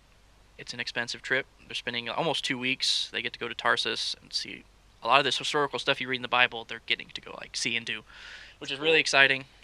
She is still a little way from her fundraising goal to reach that trip. I think she needs another 3,000. I think is the Wow. last count. So we believe the Lord is faithful. If He wants her to go, then He will provide a way for her to go. But before that, she was leading a trip to South Dakota, which I'd never gone on a trip with her, and I wanted to, so I was able to get off work. And I went over spring break with her and some other Chi Alpha friends to Oglala, South Dakota. Went to the Pine Ridge Reservation, which is a Lakota Sioux, kind of the southwestern part of South Dakota. Um, and it's kind of crazy for me being in Haiti, almost seeing the similarities of what it's like in Haiti versus on the res. Because honestly, in the res almost feels more like a third world country than it does being in the United States, which is crazy and sad. And even the spiritual warfare is very same than in Haiti, Really. because you have so much of their culture and their religion is tied within spirits, and it's the same kind of thing in Haiti. It's the same enemy, working in them and giving these medicine men the same powers. We Right. met with one guy who they're Christians now, and they run this little coffee shop as like an outreach in Kyle, South Dakota. And he's telling me stories of like the medicine man, like the stuff he had seen from the medicine man, like the enemy giving him power. He's like, they'll go in the sweat lodge to try to sweat out, and that so much of what they believe, at least in the Lakota, is like self-sacrifice. He's like, he had scars on his arms from where they'd cut off pieces of his flesh, and he'd sacrifice pieces of his flesh. He's like, we'd be in the sweat lodge, and the medicine man would, like, hot coals are pouring water on. He's like, they just keep pouring water on until people would pass out because it's just all water you're breathing almost. He's like, the medicine man would pick up these hot coals and make some of us hold it as like a part of sacrifice. But he's like, his hands would be scarred up, like the guy doing it, but the medicine man would have no scars on his hand from picking up these coals. It's some of these stories. It's crazy to hear them because like it's the same thing I'm hearing in Haiti from like witch doctors. It's the same enemy giving the same strongholds over their life, giving them the same type of power. See, I watched a thing on, and it wasn't like a Christian, so it probably wasn't Mm-hmm. the best. But I was watching a thing on uh, New Orleans and like voodoo, how it's Mm-hmm. strong down there, and just how disgusting, like just the sickness and stuff. And they were talking about whenever the hurricane came through and the ambulances, like the UV light that COVID, like I don't know if how they had like the UV light that you could shine on your hands so you didn't have to wash them and kill COVID. Like they tried that technology in ambulances in New Orleans because disease was just so rampant and nasty that you couldn't bring somebody in an ambulance because the disease that they had would stick around in the ambulance. So they had to find ways to clean these wounds and stuff and this Yeah. nastiness as fast as possible because the streets were disgusting. But one of the things that they were talking about were the witch doctor, the voodoo and stuff like that, and the stories about how, like you said, like just those stories that just kind of it's like, ugh, that's it's just a feeling of nastiness. It's like, Yeah. ugh, and I couldn't imagine living in it. Like hearing the stories is one thing, but living, what Mm-hmm. was I know we're going back to the Haiti for just a little bit, but did that ever affect you? That sort of, or were you pretty much kept in a good little Christian circle? I mean, I was in pretty much Christian Yeah, circles the whole time, but I mean, there are times when you like walk in somebody's house and it's like you can feel it, like not just on your spirit, but like almost physically on you, It just got like heavy. Jesus is yeah. not here. you know, like it's the Homie stood at opposite. the doorstep and said, "Nah, I ain't Yeah, going in there." like it's crazy when you feel that because you will know when you do feel it. Yeah. And it's yeah, I didn't see a whole lot of that necessarily because I was pretty much on base and in other churches and other things, so not very much, but occasionally. Yeah. So, we'll kind of break away from the Haiti and we'll Mm-hmm. go back to uh, the more current stories of Mm-hmm. Dalton. We'll start at coming back from Haiti and sort of graduation, and we'll go back to where you and Lacey will go to uh, the current Dalton Mm-hmm. stories. So you come back from Haiti. You Are you done with college before or after Haiti? Like, is do you still continue to go to Haiti after college? I have not yet. Okay. I definitely want to go back at some point because I spend so much time at the same place with the same people. A lot of them are my family. It feels like, and cool story. Coming back from my first summer in Haiti, come back to Chi Alpha, and Andy, campus pastor's like, "Yo, Dalton, there's a guy here from Haiti. studying at Missouri State, and he's studying ag. I'm like, no way. This is crazy. So, met Walson. He was in my small group all year. We had classes together. He spent the whole school year at Missouri State from Haiti. And going back to Haiti my second summer, some of my seeds I got were bad. And so I couldn't plant for like, it was like a week late. So my crop was not going to be ready by the time I was leaving. It was going to be done late. So Walson comes, helps me plant, and at the end, I show him how to gather, like harvest it and gather the data, and he gathered all the data for me and then mailed it back to me so that he could do that. And then when he graduated school in Haiti, at college, they offered him a job at Project Hope as a translator, which is a great job to have in Haiti. Now he's living in Peone, working at Project Hope where I was at, because he met me coming to the States at Missouri State. That's cool. That Yeah. is cool. It's crazy. Brought it So from another country. yeah, currently still in contact with Walson really well. I'm trying to. He wants to get his younger brother to the States, and there is a certain form you can fill out to have a U.S. citizen sponsor an immigrant financially, and that's an easier way for them to get a visa, especially for Haitian, and which I don't actually have to sponsor them financially like Walson. He's like, my family has the money to do it. We just need official paperwork saying somebody can do it. So, kind of working on trying to get that stuff filled out, which is a pain in the butt. But hopefully his brother can come to the States. He'll be in Florida with one of his sisters, but I'd like to be able to help with that opportunity if I can. That's cool. So, So you come back, college, you meet Lacey. yes. When when do you sort of trip and fall into the venture slash home church? Yeah. How does that progress? So, coming back from Haiti is towards the end of my college time. Getting to the point where the master's is kind of hitting standstills with the thesis and everything. So I'm like, well, I need to work. So, get a job. I'd worked at the park, Nathaniel Green, all through college part time. Got on there full time for a little while during that time. And at the time, I was going to Brighton Assembly out north of town in Brighton. Because I first coming to college, I still went to back home in church back home in Stockton. Because I just wanted to stay there and do that. Finally, I'm like, I can't go home every weekend. I just can't serve there and do that like I want to. I need a church here in town. And Brighton is where Andy, our campus pastor, and some of our other staff on Chi Alpha consider that their home church, kind of. And so I was like, well, I'll go there. I know the people. The church kind of feels like my church back home. And at that time, they had a need for a drummer. So, perfect. I'll go there. God called you, answer? Yeah. So, served there for 2 years, maybe, year and a half, 2 years. Then, of course, Lacey and I got together, and we were, I guess, engaged maybe at the time. I don't remember exactly the timeline on that. But I liked Brighton. We just wanted something a little closer. Because Chi Alpha was our main, like, this is where we're serving. We're on leadership here.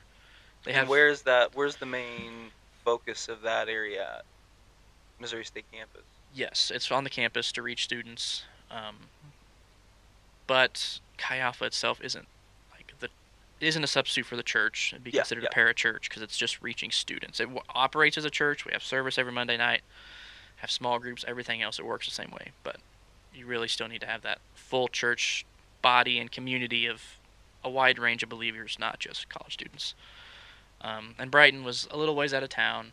We kind of wanted to, especially since we were getting engaged, at least for me, kind of working my way out of Chi Alpha almost, a place where we can get more plugged in the church, and for me a little less than Chi Alpha. And Brighton was just too far away, and we were too busy in Chi Alpha anyways to make that happen. So we started church shopping around Springfield because there is That's a cool way. shortage of churches in Springfield. Tons of good churches. So we tried quite a few of them, and we tried to go to each one at least a couple times, not just once. Give it the full feel. Tried to research them before we went. Go online. What's their mission statement? What is it about? And all this stuff. There were some churches we really liked. They're good, but we're just not. I don't know, not feeling it. Just wasn't it. Yeah. And somehow ran across Venture Church online. We're like, let's try this. I guess I don't know what it's about. Walked in, and when we walked out, we're like, this is it. We both looked at each other first and this is the one. Because it felt like Chi Alpha. Chi Alpha is so focused on community and discipleship. Like their small groups are called community groups, C groups, and like you can't be a student at Missouri State, walk into Chi Alpha and not walk out with at least 10 people's phone numbers probably, or like being invited to a small group or invited to hang out multiple times throughout the week. And going into Venture, it was like everybody's like, "Hey, yeah, come join us, be part of us." It was so welcoming and so friendly. And we're like, "This is it." So started attending Venture.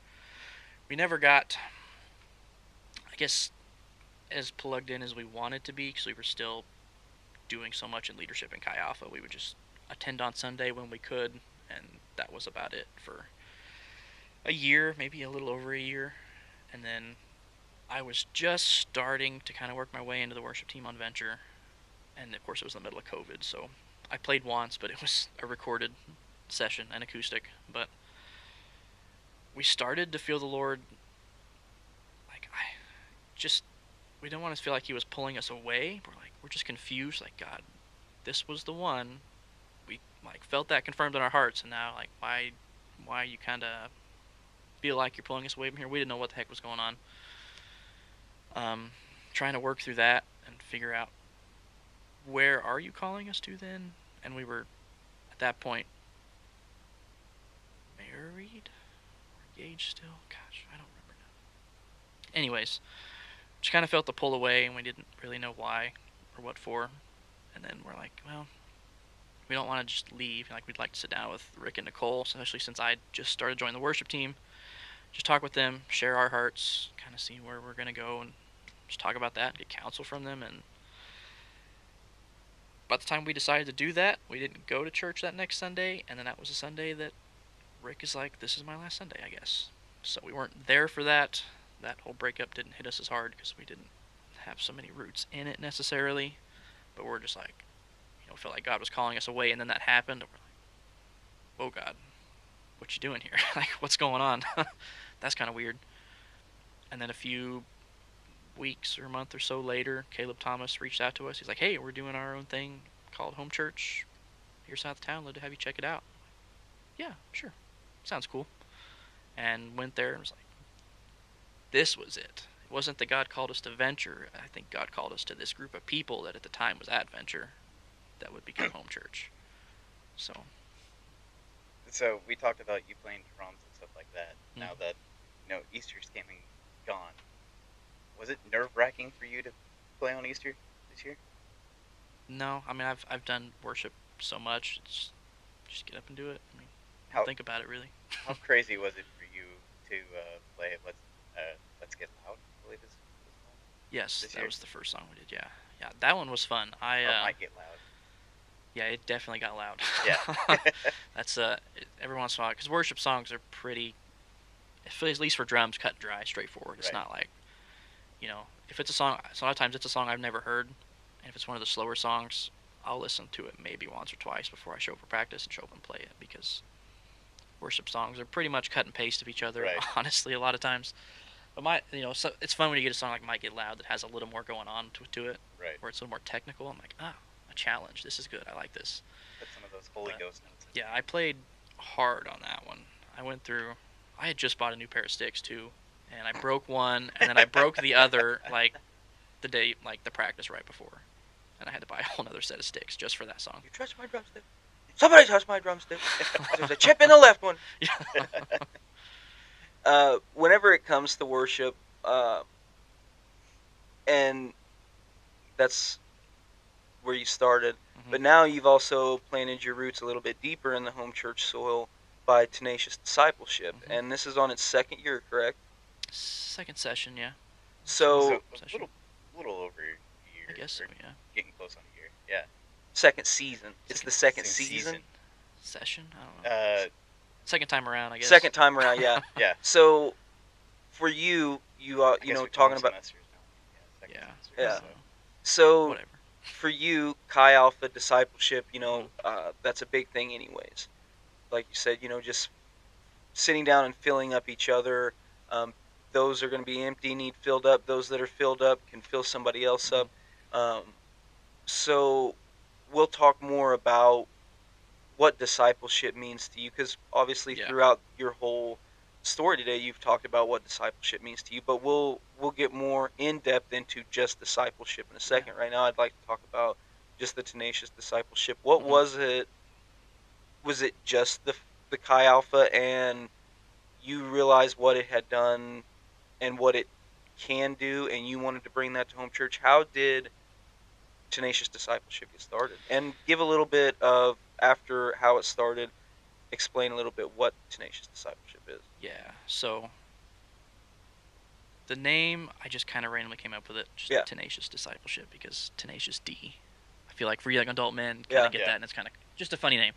But yeah, discipleship, just a big calling and conviction on my heart. I feel like ever since Chi Alpha, seeing how much that impacted me, because like I could have told you, if you would have asked me before Chi Alpha, what's discipleship and how do you do it, I couldn't have really answered that question. Like I was like, yeah, I know what that is. Like, okay, tell me what it is. I'm like, well, it's telling people about Jesus. I mean, yeah, kinda. But the goal with, because at the time, I guess before Lacey started the Chi Alpha internship, like doing that full time, it's like, what if you wanted to do this? Because it'd be cool if we did it together. I'm like, that would be cool. Yes, I never felt a call to give, like, to serve, like in Chi Alpha in that capacity, like give my full time and do it full time necessarily. And then going out of a full time job into that would be tough. So it's been a lot of prayer and counsel on that. And I really felt the Lord more calling me into serving home church than in Chi Alpha. Like I really felt like my time and what I've done in Chi Alpha is like past. I've done what I needed to do. It's time to take that and use that now here. So that's kind of when that started, and I'm taking goals to take a lot of the practical knowledge I learned in Chi Alpha about what discipleship is, how to do it, and how important it is to do it, because that's how Jesus did it, and just do that here. Like teach guys a lot of this training that I've had. Clayton says he doesn't call the qualified; he qualifies the called. Like I am not a teacher. I'm not good at teaching. I am not a very open, vulnerable person, which discipleship requires. Like I'm not the best model for it, but the Lord through the years has given me this knowledge and conviction on my heart to tell people about it, and so I want to do that here. So I'm just started with young adult guys. It's kind of now open to all guys, but really our group kind of had it set in like 8 different sessions, I guess, breaking up discipleship. We've kind of made it through all those now. So for those guys that haven't come, like you, Nathan, you said you'd be here this coming Thursday, right? I've been. You're coming this Thursday, though. You said Yep. you're coming, right? Okay. We're going to go through session 2 again with you. But yeah, just teach guys about that, how to do it. The goal is to make disciples who then go out and make disciples and make disciples and make disciples and make disciples. Like, you need, you don't want to be that guy that you just come and get poured into and then never pour out. Like, you need to be pouring out into others. But eventually, when you're pouring out, you're going to run out. So you got to have somebody pouring into you as well to kind of keep that balance. So that's, I guess, the heart behind it. We're all called to discipleship. I feel like, with Matthew 28, it's like, therefore go and make disciples of all nations. And so much in my past, that was always used in the context of missions. Which, yes, it is. And it's really important. Therefore go in all nations. Well, here, United States is a part of all the nations as well. So, if the Lord calls you to go somewhere, like go out to somewhere else, to Africa, to Haiti, whatever, you need to be obedient, answer that call, and go. If he doesn't call you there, he's already calling you right here to where you're at. So, it's the same thing. Like, make disciples where you are, teach them, give them wisdom that you have, to then go out and do the same thing, to teach others about Jesus and how to do it. And like it's some people want to get rambunctious, and they're like, why hasn't God called me to go to another nation or go to another state or go to another, and talk? And it's like, well, you don't even disciple in your own backyard. So the You Lord can't do it needs, here. It's yeah, going to be a lot harder somewhere you're gonna else. have to stretch your legs out a little, buddy, because home's not gonna be 10 miles down the road. And Yeah. that's what took me a while to realize is you want to be, you want to take these steps, you want to do these things, and you're like, yeah, I want to do it, and then God lets you do it, and you fail, and you're like, God, why did you let me fail? And he's like, you weren't ready for it. Like, you did it yourself, and it's like, oh, okay, that's why. That'd be, but that, to understand that everybody's different, to understand that not everybody's the same, and to understand that you're not going up to somebody and befriending them because you're looking for something out of the deal. Hmm. And so I think that's another thing that people hear. You talk about Haiti and you talk about over there their culture. This culture is people are so used to people taking advantage of them that you become scorned. And so you don't want to hear about God because somebody's just trying to sell you another fake thing. So you're Hmm. calloused up, leave me alone. Whenever you're in Chi Alpha and you talk about how new students come in every day, and if you're new, you can't walk by and just simply say, I'm leaving. You're going to get a Yeah. phone number, somebody's going to talk Yeah. to you. You're gonna get pulled in the community whether you For want to or you, not. we talked earlier about how you're not shy, you don't hide, but you're also not the most talkative. Hmm. People are hearing you say this now, and I mean, me and you talked about this. For somebody who is quiet, for somebody who is kind of, you're not going to show the deep side, you still know that the Lord's called you to discipleship. So you know that the Lord is still working on you. He's still working on all of us. Oh yeah. There's not a single day that he's finished his work. You know what I mean? Yeah. We're continually a work in progress. We're sinners. We're not perfect. We can't be Jesus. So every day is a work in progress. For you to say, I know that I'm not this, but I know I'm called to this. What are the processes for those that may clam up in front Hmm. of people, for those that may not be boisterous? It's not a bad thing to not want to talk. It just because you Hmm. don't want to talk doesn't mean anything. You can listen. People need listened to just as well. Yeah. Um, you don't have to jibber jabber all the time. You can get your point across. It's not like Jesus was out there just spouting random blahs out of his mouth. He was saying what the Father told him to say. Everything Jesus said had a purpose and it had a meaning. So you know your purpose and your meaning is discipleship. For those that may not know what their purpose is, for those that are saying, you know what, this discipleship, I feel like this is kind of something that the Lord has called me to, but I'm not boisterous. What are some pieces of advice that you would give to somebody who do kind of not hide in the shadows, but they Hmm. do kind of, if they hide next to somebody or behind somebody, they feel comfortable, out of sight, out of mind type of deal. What are some things that have helped you realize, hey, this is what God's called me to do. I've got to do it anyways, so I'm going to get used to it. What are things that you've done that sort of help you do that? Um, just be in the Word, which is something I struggle to do very consistently. I'm still working and growing in that. You know, if you're, if you're claiming, if you're a Christian and you know the Lord, like Christianity, to be Christian means to be like Christ. If you're in the Word and you read the Gospels, He lays it out like what to do, like how to do this. You're like struggling. Like they struggle. What's my purpose? Like what should I be doing? Like for some people, God's going to call you specifically to something. You know what that purpose is. If He hasn't maybe revealed that to you yet, or you don't know, therefore go and make disciples of all nations. Like I feel like that's your purpose. Yeah. Like that's all of our. If you're a Christian, like your purpose is to therefore and go and make disciples. Um, and Jesus lays it out how to do it.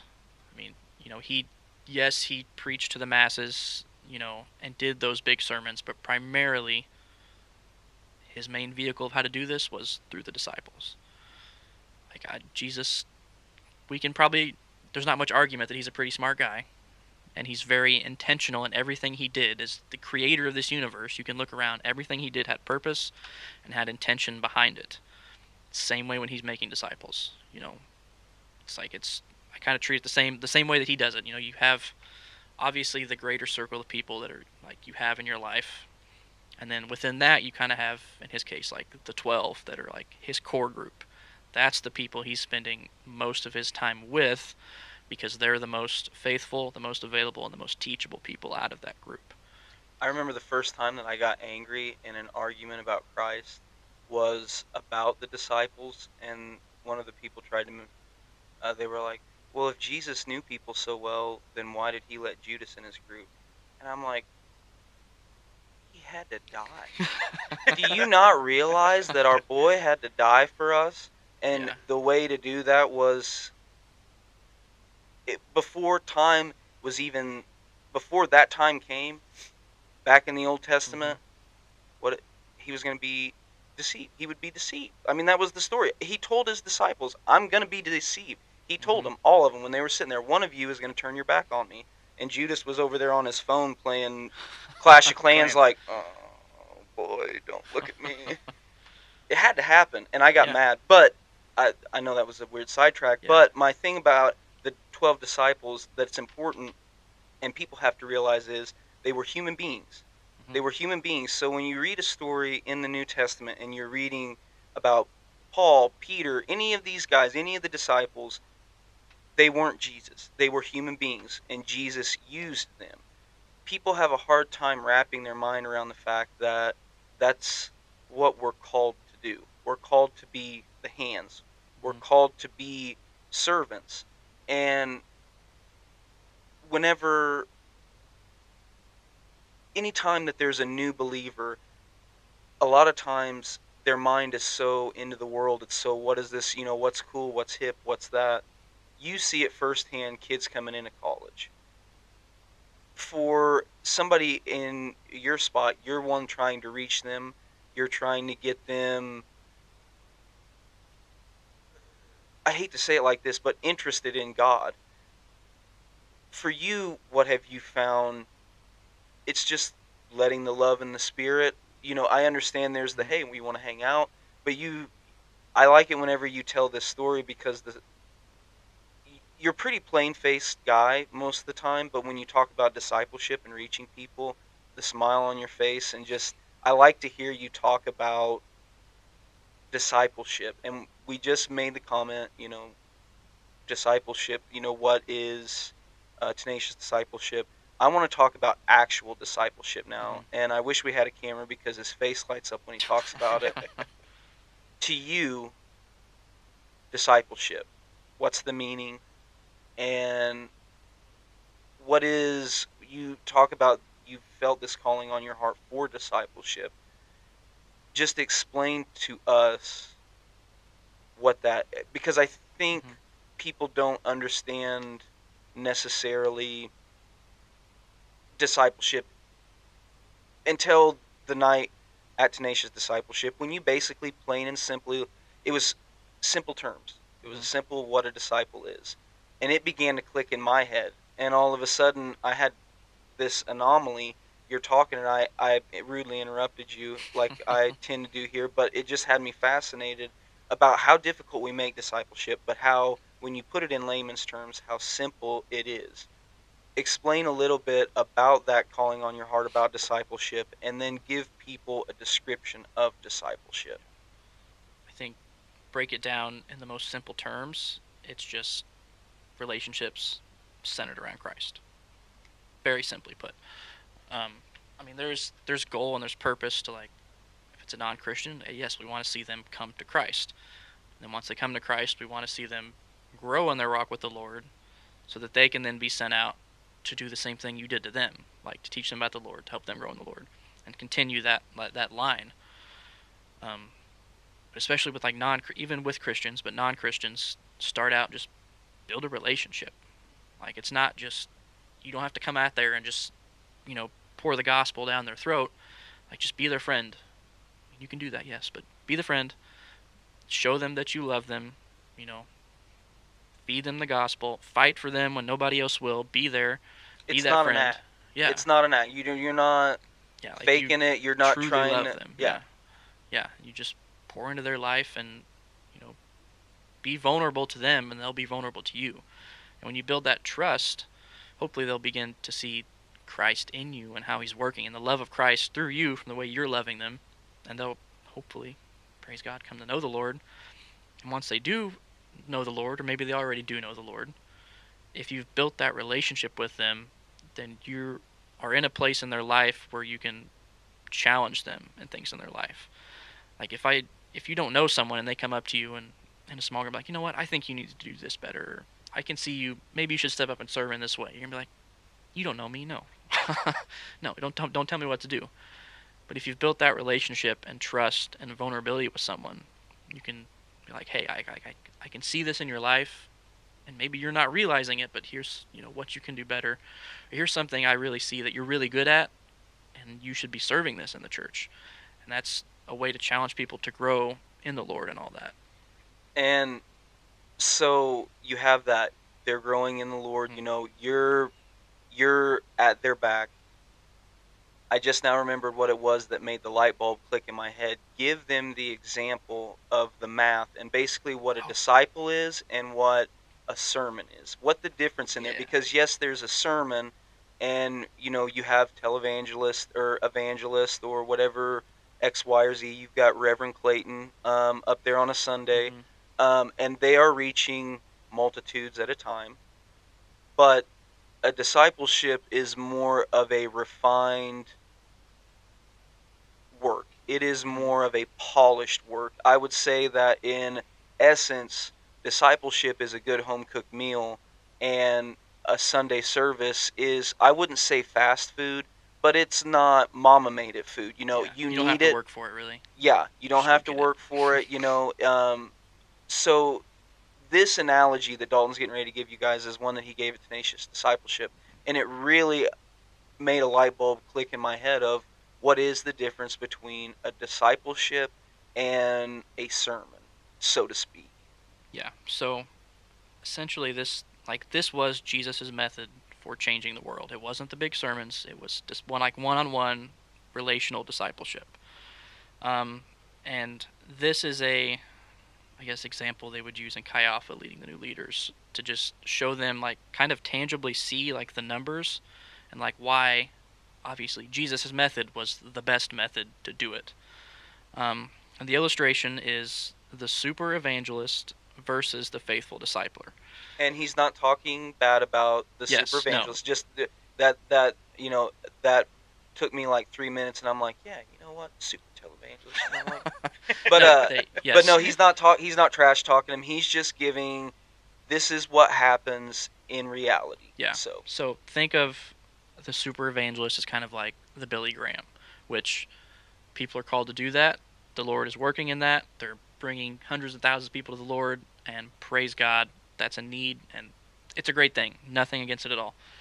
And the faithful discipler is just, the little nobody that sits in the back and doesn't talk and isn't very good at ministry. So let's say that the super evangelist, who's the most charismatic person you've ever heard, millions of followers on social media, they have a Clayton Lyle. service. Yes, Clayton let's Lyle. say Clayton has a service every single night in cities all over the world, and they lead 1,000 people to Jesus every single night. Thousands of people are coming to the Lord, which is Crazy. crazy, like Yeah, incredible. Yeah, phenomenal. it's amazing. Yeah. Like the God is working in that and using that. And let's say on the flip side, you have the faithful discipler who does not have charisma. They cannot preach or teach at all. And the only followers on their social media are their friends and family who feel sorry for them. Straight up me, Ben. Straight up me. So, Aw. Zach. Bro, if it's not Caitlyn in the photo, Yeah. man, I'm getting like maybe 6 likes. That's Well, it. Okay, so this You is throw Clayton. Caitlyn in there, I got over 100. Just It's- me, maybe 6. It's Clayton versus Zach here, all right? That's how we're going to use this analogy. So, Zach, let's say you befriend someone that you work with, just one friend. And over the next year, you pour into that friend just by life on life discipleship. Like, you're going out of your way, spending intentional time with them, loving them, and telling them about Jesus. You hang out together, you share meals together, just have conversations about life and about Jesus. So, at the end of 1 year, the super evangelist, Clayton, who every night reaches 1,000 people to the Lord, Rib. has now brought 365,000 people to know Jesus. Amazing. And Zach, you have had one person come to Jesus. Way to go, Zach. Praise God. So, after 2 years, the super evangelist has now reached 730,000 people to Jesus. And Zach, that first person you befriended, you taught them to do the same thing. To meet someone and to disciple them. So at the end of that, and you did the same thing again, you found somebody else. So at the end of the year, now there's a total of 4 people. Because you reached that one, at the next year you both found somebody, and now there's a total of 4 people that know the Lord from your side. So going ahead to 5 years, the super evangelist method has reached 1.8 million people to Jesus. And Zach, with your method of discipling people, that's grown to 32. Because everybody picks another person to disciple Right. each year. And it says here, kind of like a side note, if you were trying to do ministry, like you want to go out, you're doing ministry, and that's how you're doing it. A lot of big speakers or at conferences would probably tell you that you're not cut out for ministry, that you're failing. You've been 5 years, 32 people maybe, and not all 32 of those have actually been directly to you. It's been from somebody Right. else. But So how deep are those? yeah, Yeah. exactly. The relationship is there. Yeah. So the super evangelist like Clayton is kicking butt. He's bringing people to the Selling Lord. coffee and praising Jesus, Yeah. baby. And spices. Oiling them up, and so jumping way ahead now, 9 years, the super evangelist has reached 3,285,000 people to the Lord, and Zach, your method has reached 512. Bro, and if it's Clayton, he's made half of them mad. he may reach 3 million of them, but about 1.5 of them's angry at old Rev. Okay, so now the big jump, continuing at that same pace for both of you. 25 years, the super evangelist has reached 9,125,000 people to Jesus. But Zach, the faithful discipler, who made disciples, who made disciples, who made disciples, has now reached 33,554,432 people. Crazy. And at that rate, assuming an absolute perfect world and it working perfect every time, we could reach the entire United States in 29 years. Wow. To Jesus, just by your method alone. So, Jesus knew what he was doing And when he modeled it that way, obviously. That's spending a year with each person, building that relationship Yeah. and getting deeper. But just one person. Right. But the thing that makes me smile is hearing Dalton say that, and then, all jokes aside, looking at the home church logo. Find purpose, find community, find Jesus. Find community, find community, find community, find community, find community. We're here and we hang out. We love each other. The thing is those relationships are genuine. Those relationships, the televangelist, he is doing, like you said, what the Lord called him to do. They don't know Billy Graham. They don't know who, you know who Billy Graham is. I know who Billy Graham is. Right. I've listened to his sermons. I love the man, but I never got to meet him. I never knew who he was. I never got to sit down with him. I never got to, and obviously we're not worshiping people. We're worshiping Jesus. But you don't get the authentic feel. You hear a Billy Graham story, and if you watch him enough, you build up enough data in your mind that you think that somewhat you can, I know who Billy Graham is. He preached here and here and here. But you don't know them. That authenticness, that Jesus, that time that Jesus took to just sit down out of his time and talk. He wasn't asking them for, at the end of it, $50. He wasn't saying, hey, our ministry needs this. He sat down because he wanted them to be healed. He wanted them to be whole. He wanted them to help.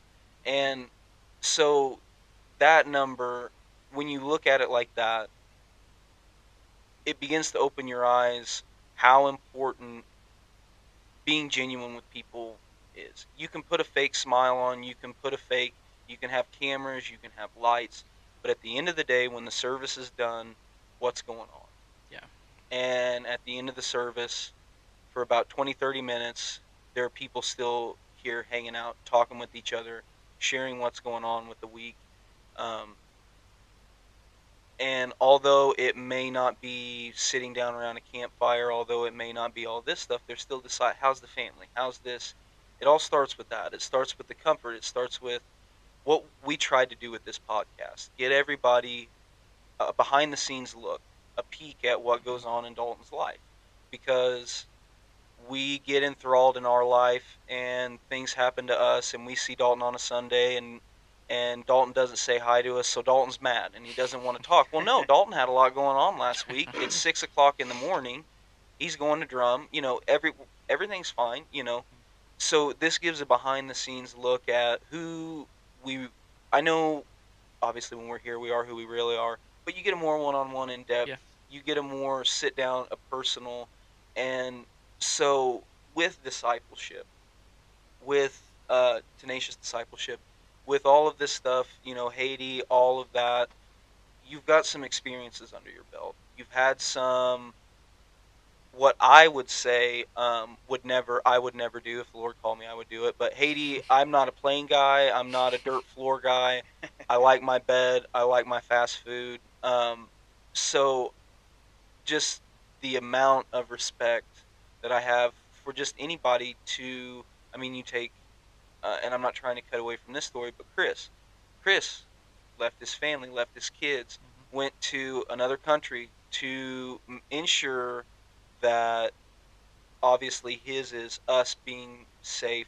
You're trying to make sure that people are spiritually safe, that people are spiritually, Yeah. protected through all of this, from little old Stockton area all the way to Haiti. What is one thing that, for somebody who A is just listening to this podcast, um, or B, they know of Dalton but they don't know the Dalton, just a quick, man, this is, I love this, I'm a sports guy, this and this and this and this. Just a quick recap, because we've gone over, the Haiti, which that stuff is the important. But, just describe yourself in your interest, obviously, Chi Alpha, discipleship, but you got a Cardinal shirt on, so baseball. We talked about horse riding. Just Mm-hmm. some Dalton Jones tidbittery. Whew, little tidbits, huh? Well, I'm a pretty simple guy. I'm not really very complicated, but yeah, I mean, I do love sports. Baseball, football are kind of the big things. Biggest things for me. Baseball was really what I grew up playing for the most part. Love the Cardinals. Love the Chiefs. I can talk about that a lot if we get into it. I could. Um, Anything ag related, get me going on that. I can talk about that probably quite a while because I know more than the average person probably does or even realizes that stuff even exists. um, yeah, I mean, I'm What's Missouri's big ag? Is it just pretty much a cornucopia cattle and stuff? soybeans. Cattle and soybeans? Yeah, those are the two biggest. I think Missouri is one of the top in like actual cattle farms. We're not the top producing because Texas and Oklahoma, Yeah. and then Mount way more. But we're not, like states. We're one of the like one or two in soybean production. Missouri is.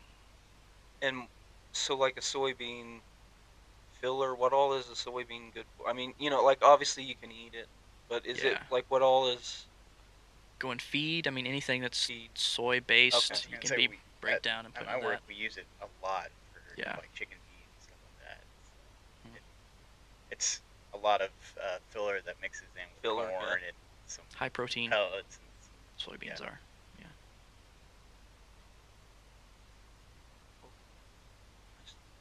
Your stomach Yeah, growl. my stomach growling, boys.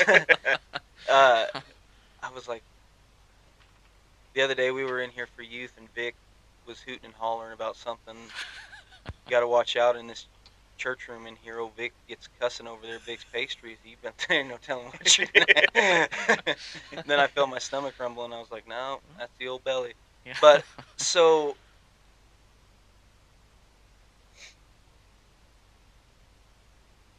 Haiti, you said you'd like to go back. Yeah. Zach always asks this question, so I'm gonna tip this one off to him. A little volley. uh, what would be the next thing for you? Like missions trip wise, home church wise, what's God planned for you that He's revealed to you so I wish I knew that, Zach. Right now, I just know I'm just gonna serve right here where I am. If I can disciple some guys and more people can come to that, that'd be great.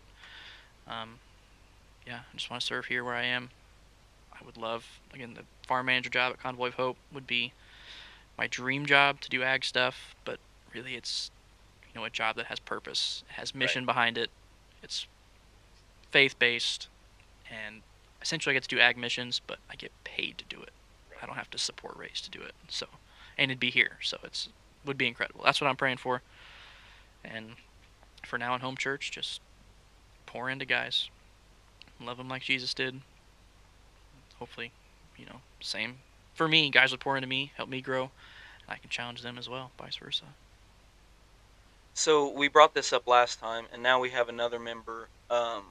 We were talking, Jamie, and Oh yeah. we just kind of threw around the idea of a Bible study, men's Oh, Bible yeah. study, coming up this summer. Just like we're in the working processes of it, still trying to get stuff figured out. Um, but another voice and another person that will be a part of the Bible study is back here in the booth with us, Dalton. We're really excited about that. It's going to be a summer deal, little 6 week, 6 to 8 6 to 8 week, weeks. Yeah. and Yeah. we're I just threw out gonna. my idea and y'all hated it. So. I'm not working out. No, homie, work out and then read the Bible. Shoot, that's like waking up with Clayton, and then that's my favorite thing. Another thing, another tangent I want to get on here. I'm not letting this Bible study be at 5 o'clock in the morning. I will not allow it. Hard pass, bro. I will not allow it. I will not meet up at 7:30 for breakfast, then a Bible study. We will do a afternoon dinner and then naps. Is what we're gonna do. We're gonna do dinner, read the Bible, and then nap. And by nap, I mean go to bed at 8:30. You better So, be careful what you say, Nathan, because now the Lord's going to call you to do it at 5 a.m. just to challenge you. but I don't know. A hammock Bible study kind of sounds pretty Yeah. legit too. So. A spa Bible study, a massage Bible study. There we go. Get massages and a spa day Bible study. Bro, that sounds kind of expensive. And I'm I'm sure not she'll giving cover somebody it. a massage. So. Lord will cover us. He'll make sure we're taken care of. But that's something that we're excited about. So those of you men that are listening, get prepared. We're going to do a little Bible study. Yep, it's And- it's in the works. We're planning on either coming up with a going over a book of the Bible or something like that. There's been a few books that have been thrown around. Yeah. But, That's a simple way. Yeah. Yeah. And like again, studying the word is important, and like knowing how to study. So Unfortunately, there's not one that's just 6 to 8 chapters. But we're working it out, hammering some details out, and all that fun stuff. And it will be headed your guys' way here for too long, I would Mhm. imagine. Another thing that has been worked out is the wonderful intro to the podcast. I would like to tip my hat to Zach. That thing is just the beat, the background. Tell the folks a story about how that came about, would you? Um, well, I say unfortunately. Unfortunately for me, Caitlin's been gone this weekend. She's up in Kansas City doing a almost like a not a retreat, but a conference for work, doing OT stuff. So I've been home alone since Thursday, and for anyone that knows me, I don't mind being, by myself for a little bit, but I don't want to be alone all the time. So with Caitlin being home, I'm like, all right, cool. You can be in the living room and watch your trash TV, and I'll be, Yeah. in here in the man cave playing with the boys. But you're still there. So, the other day I didn't go to bed until 5 a.m. because there was no point. And anybody that knows me is, knows I'm nocturnal and a night owl and all that fun stuff. But the way the intro video came to be is that I got off work a little early last night and immediately headed over here and tried to make new slides for us and, of course, import all the ads that you guys saw earlier. And then just happened to, while I was doing that, realize that we can create videos. So I created that and some other fun stuff last night. I was here until about 1:30 last night creating everything. Little JB over there. No, it's cool to see all of the things. We just started out a slide with a picture of home church. Then we went to slides of showing the guest, and then just what you've done for the whole media aspect of it. I've said it before and I'll say it again. I don't have a whole lot to do with behind the scenes. Zach is the one that does the majority of that stuff. Uh, he'll send me a question. If he gets lucky, I may answer the text. I may look at it and then set my phone back down because I'm at work and forget about it. But all of the background stuff, I just would like to just to say thank you because it's pretty cool to see what it went from just to where it is now. and we were only, how many episodes have we done? Oh man, I think we're not including the two man caves. I think we're at 8 or 9 with Wow. people coming in and sharing their testimonies. And we'd also like to thank the people that came in and shared their testimonies, because I know it's, um, I know the first one was a little awkward and stuff like that, and trying to break the ice just between you, me, and a little bit JB before he left. But that first one, that first 17 and a half minutes, y'all can just skip that. That's the sound check and all that fun stuff. But coming from me making the dad noises and all that fun stuff to where now I'm halfway getting comfortable behind a mic. Granted, you're the one that's still asking all the questions and all that fun stuff, and getting to the meat and the taters of everybody's testimonies and stuff like that, while I'm over here just laughing and making jokes and stuff. Um, and considering, I mean, we would get here at 9:30 and we wouldn't leave until 2:30 because yeah, of just setting sometimes up yeah, purposes. sometimes later than that, And but now we're leaving at like 1 o'clock because there's just so much to talk about. yeah, So we, the conversation's getting deeper, not because we're having to take an hour and a half to set up the tech, but Well, I so just want to say, you guys are awesome. This is going so well. Zach, this was a great idea for this. I'm so. Just to see it grow honestly, has it been wasn't amazing. entirely my idea. It was Nathan's that I just kind of Ah, ran with. well, still. Both of you But guys are killing it at this. You're doing so good, and it's only growing. And just being faithful and obedient to God through this, I'm sure it's going to be blessed and grow even more. You're just so great at leading. Both of you are at leading this, leading the questions. Zach, just working on this, getting all this stuff set up every week, and just building community. That's one thing you're really good at, is having community. So I think thankful for you guys doing that's our this. whole purpose behind that is getting to know our community better. Yeah. And letting everybody online that unfortunately can't make it to Sunday mornings and stuff like that. Yeah. They get to know the people that they're also not just the online presence of Rev every Sunday, but getting to know the people in the congregation and stuff like that. Mm-hmm. So that way they feel more involved, and the love that we have for each other, not only just here, but for everybody that tunes in on Sunday. We love you guys. If you're ever in Springfield, please stop by. Yeah. and another thing too is just the support from behind. I mean, just your dad supporting. Yeah, Not, I mean, yeah. it was supporting you, but what he didn't realize is supporting this whole the whole situation. ministry. Yeah, Um, was a blessing. And then I know whenever it comes Christmas time and it comes to forking out what he forked out for this, you could have gotten whatever you wanted to out of that deal, but you were like, no, we're going to roll with this. And so the sacrifice, and I just want this to not only Dalton spending his time sitting back here. I know it took us a little bit to get up and running and stuff like that, but all of the guests that have come on and given their time for us, each and every one of you had a family and you had stuff that you had to do. You took time out and you sat down back here, and the Lord is going to bless you for sharing your testimony. I said it last week. I'll say it again this week. That's what we're called to do. Um, you are to give your purpose, your reason for hope, and that is your testimony. And so we want you to understand, whether you know it or not, as a guest, just talking on the microphone, even if only 24 people listen, that's 24 people that you're telling your purpose for hope. Mm-hmm. Um, the man that was in the robe that died on the cross wasn't just a man in a robe that died on the cross, he was our hope. And so for people to talk about, and it's funny because you have stories from our first one with JB where he had the opportunity of, hey, you're going to jail or get right. And JB's like, all right, guess I'll get right. And then you have your stories where it's like, I don't remember a time where I wasn't in church. But we're all here together. We're all giving our testimony, and we all have purpose and reason to smile. And that is, we haven't said that enough to the guests, yeah.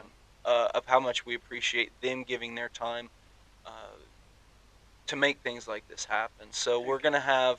The only reason that I wanted to say that is because we are going to have. Obviously, I've got a daughter on the way. And Um, this summer is going to be extremely busy for me. So, uh, at times we will have a guest host. So be on the lookout for that. I'm not gonna fully tell you guys who it's gonna be let it be a surprise. But I know that person is extremely excited to be on the flip side of the mic and be a host. So look forward to that. So just to let you guys know, the dates and all that kind of stuff, we're still figuring people out as far as people to bring on and stuff like that. The only reason I brought that up is just to let you guys be aware that um, before too long you will have periodically. It's not a permanent thing, but just a guest host for when one of us can't make it. So be prepared to hear another mic behind either, or a voice behind either one of our mics in the near future. And don't be surprised if unfortunately we got to skip a week or something like that because either uh, unfortunately we don't have a guest or both of us have to be gone that week. But it either way we're not going anywhere. Nope. Our community's Mhm. huge and we've just barely cracked the Yep. surface of it.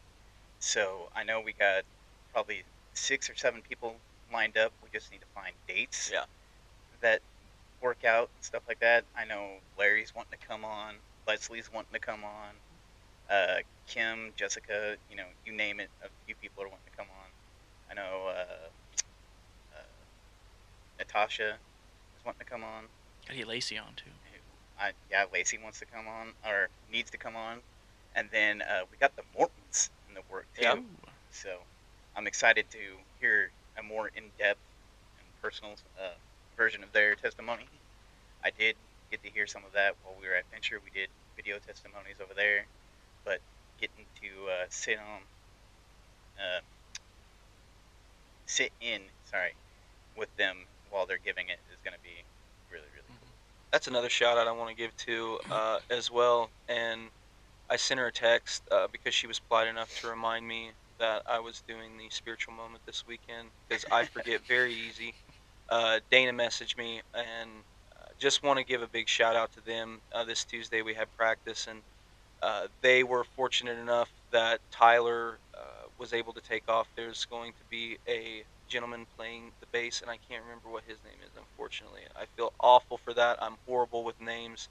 Um, but they were able to have a Tuesday off, which Dana Wow. and Tyler have not Ever had get? off Yeah. together in a In a fat very minute, long yeah. time. They do so much behind the scenes, and I know just as somebody working in the media team, how much praise they give not just to us but to the worship team for giving up their time, and they are some who give up countless hours of time of their day that we don't even know about, and just wanted to shine a little spotlight on them Yeah. and give them a big thanks for just letting everybody who, because at times serving can be daunting, especially whenever the weeks get there. Um, and it's very difficult sometimes to, when you fall into that poor pitiful me pit, to come out of it and to have somebody say, look, we know it's not easy, we know it's tough, but you're here anyways, and we appreciate it because this has got to be done, this is for God. And get that little kick in the rear end that you need. They've always been there for that, and I just like to tip my hat to Mhm. them and tell them Right. thank you. Yep. And as somebody, Dalton, I know that's on the worship team, uh, it's not just a walk up there. We're going to throw some words on the screen and then it goes together. Tuesday night practice. Um, Sunday morning we get here before everybody Yeah, does the Sunday morning practices, practice. and You're then running through it 4 times total. So it's not just something that they come up here Sunday morning and practice for Yeah. and hope everything works out good. So there is time put behind that. and There's that's somebody that has to organize that, and the Mortons, uh, especially. I mean, Mandy and Leonard. You yeah, had Mandy and Leonard had Baby Tate, and then Nate had Beards and Riffs. So I mean, those were huge columns in the worship team that had to step back. dispersed, Yeah, yes, yeah, and they did a fantastic Oh job yeah. stepping up. yeah. So, big thanks to them. I that I really had a lot of fun. This is a lot of fun. I Yeah. really enjoyed talking about Haiti because to have somebody who's been there. I mean, it's Mhm. something to watch TV and you see what Haiti's like. You hear somebody talk about uh, with a camera there, so you get a visual for it, but you don't know the real feel, Yeah. and you just see. and hear you talk about it, it's not something that you take lightly. Mm-hmm. And I would say somebody who took 3 month trips to Haiti, it's something that you don't take lightly. Yeah. So, but just thank you, Dalton, for all that you do. I know Tenacious Discipleship is something that whenever you hear discipleship and Tenacious Discipleship and you don't know what discipleship is, you're kind of like, oh, what is, like discipleship? We're going to have to stand up and stuff. And you don't realize that discipleship is we're Just doing doing right your here everyday Yeah. life, but bringing people into that with you and teach them about the Lord. and teach them about the Lord, Yeah. and so you don't have to have some big degree. You don't have to Nope. have some calling upon your life to be, ultra, ultra holy. Mm-hmm. You can be a middle class man that works a 9 to 5. Um, yeah, you're putting in your hours and, you're providing for your family. But every day there's that gentleman at lunch that, Yep. you know. So sometimes it can be awkward and sometimes it can be weird. But it only becomes weird because you're trying to make something out of it that's not. It's just a genuine relationship. Yeah. You don't put up a front. You don't put up a fake phony. You're just being genuine. And if they don't want any part of it, okay. I Yep. mean, if you It's their don't, choice to make. yeah, we're free willed. So, but it truly has been a pleasure. Zach, you got anything to ask or add or? Dalton, I know you came in with a lot of stuff that you wanted to talk about. You are the first one that has put in for the on the app, the home center app, that you wanted to be on the podcast. I don't want to say unfortunately, but fortunately, I've had to go out and ask people and stuff like that because everybody's nervous. But you're the first one that's had faith and the confidence to be like, hey, I want to be on the podcast. So we both want to commend you for that. But uh, I know you came in wanting to talk about a lot of stuff. Is there anything else that you wanted to say or go over that unfortunately we haven't talked about yet? Man, I don't know. We kind of hit it all. It's always all over the place. So I don't think so. I think what I needed to say has been said. And if there's more, then we'll talk about it next time I come on, There whatever you that go. is. There's Part two. there's always a part two, and you guys are, I say you guys, you and Lacey are more Yeah. than welcome to come on. Yeah. We're Actually, I have a question for you guys. Because I know you're like your vision behind it right now, but what's the vision like a long ways down the road once we've kind of gone through the people that want to give their testimony? What's next for this? That's when. I That was one of the things. I think I'm not gonna cut you off because I want to hear your side too. But for both of us, I think we have two different visions. Okay. From the behind the scenes, for me, and then you know the in-depth relationship from you because you've been asking, everything. So I think for us, the background and everything like that, like behind the scenes stuff, is where I've kind of taken over and shined, and you know, Mhm. asking all the questions in the interviews is where Yeah. Nathan's kind of shined. So I think we have two different answers for that. So My goal with it is first and foremost we bring glory to God. oh, Yeah. 100%, And 100%. so you get to the point where there you're going to have people that are embarrassed to give testimony or they don't want to, or and that's completely fine. Mhm. um, but my goal after that is how we talk to you at the end about interest and stuff. Not necessarily do like the Man Cave podcast where it's just sports, but we talk Yeah. about Dalton. you know I want people to understand how Dalton got where he got through Christ. And when we talk about that, so they know your hardships, they know what you've gone through. Now they know going into it, okay, Dalton is ag, Dalton is, because I'm going to tell you the truth. You're the whole Haiti story. To look at you with a button up and a cowboy hat on, I would not have said this man went to Haiti and did time. Yeah. Not did time, but I Serve hate my time. to me he did time over in Haiti because I wasn't going over there. But so I got past that, and now I know Mhm. Dalton. I enjoy just sitting and talking. about anything. That's what I want the podcast to turn into. Yeah. Once the glory of God, then just you can have people from home church on, hey, how's the kids doing? Oh, good. Okay. They're doing this and this and this. So then you can talk more of that. That's when it gets into more of the not. How do I want to put this? It's not just the testimony, but Yeah. it's the deep relationship with Well, everybody. and I think the thing is if I ask, the problem that you get into is whenever you do interviews, I think, and you sit down, like you can hear it so often when it comes to Michael Jordan or LeBron James, people have so many opinions on one particular thing.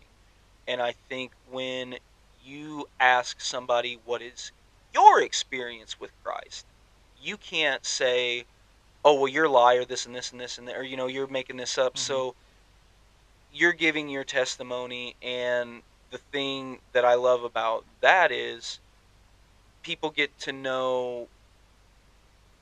They see the exterior. Well, now they know the how you got to be, why your feet are here in home church, what is Dalton's passion. This is Dalton's passion. And then when we get done, we come back and we say, so you said you were interested in agriculture. Then we can do kind of the what I like to call the Joe Rogan. I like to trail off Joe Rogan style and talk about stuff like that. You like to go down that rabbit hole. I love to go down the rabbit hole, and the Lord allows me to do that by cutting in a little bit, and then the Lord's like, hey, you need to get back on track. So he's blessed me with the little bit of time tracking off questions, and I think when we get further down the road and people see what God has done in particular people's life in home church, then you go back and you're like, hey, Dalton, Maybe agriculture. more like a topic or something. Yeah. Once you've already know their testimony, like agriculture or discipleship, like, hey, let's just talk about this time. And like you said, discipleship is still talking about Christ. So I'm not going to leave God out of it by any means necessary. I just feel like in an interview, people get to listening to Dalton talk about Dalton, and God gets left out. So the next thing we know, Dalton's talking about how he's been to Haiti and all of this stuff, and none of the glory gets brought back. Yeah, well, I'm all here because of God. It's the same when you're discipling. Like, if you're just hanging out with someone, just spending time together, but not being intentional to talk about Jesus, you're not discipling someone. You're just hanging out. Yeah. Like, there has to be intentionality behind it, which is the purpose of this as well. Like, that's the goal behind it. It's not just to hear the story and just to hear about these people, but like how God is working in that and have discussions about the Lord and from that. So it's good. And I think for me, not only just to be able to continue doing that with what Nathan's vision is, but to build up the tech side of it too. There's a few pieces of equipment that I want to get. That way we can not only just be here at the church recording these, but we can go out and do stuff on location. Yeah. So if like the young adults go do something, or the church goes out and does something, we can set up and just have this little pocket-sized piece of equipment and record podcasts there. Get some on location. Live action stuff. Yeah, base camp and stuff like that. That'd be cool. And I know last year you we get went people's to a Cardinals experience game. like during it. Correct. Yeah. That'd be awesome. And then I just want to get to the point to where if I give a shout out to like a famous athlete, they are on the podcast. That's where I want the level. No, I'm just kidding. If you're asking what level I want, that'd be cool, but we got to stay humble too. Travis Kelce, if you're listening.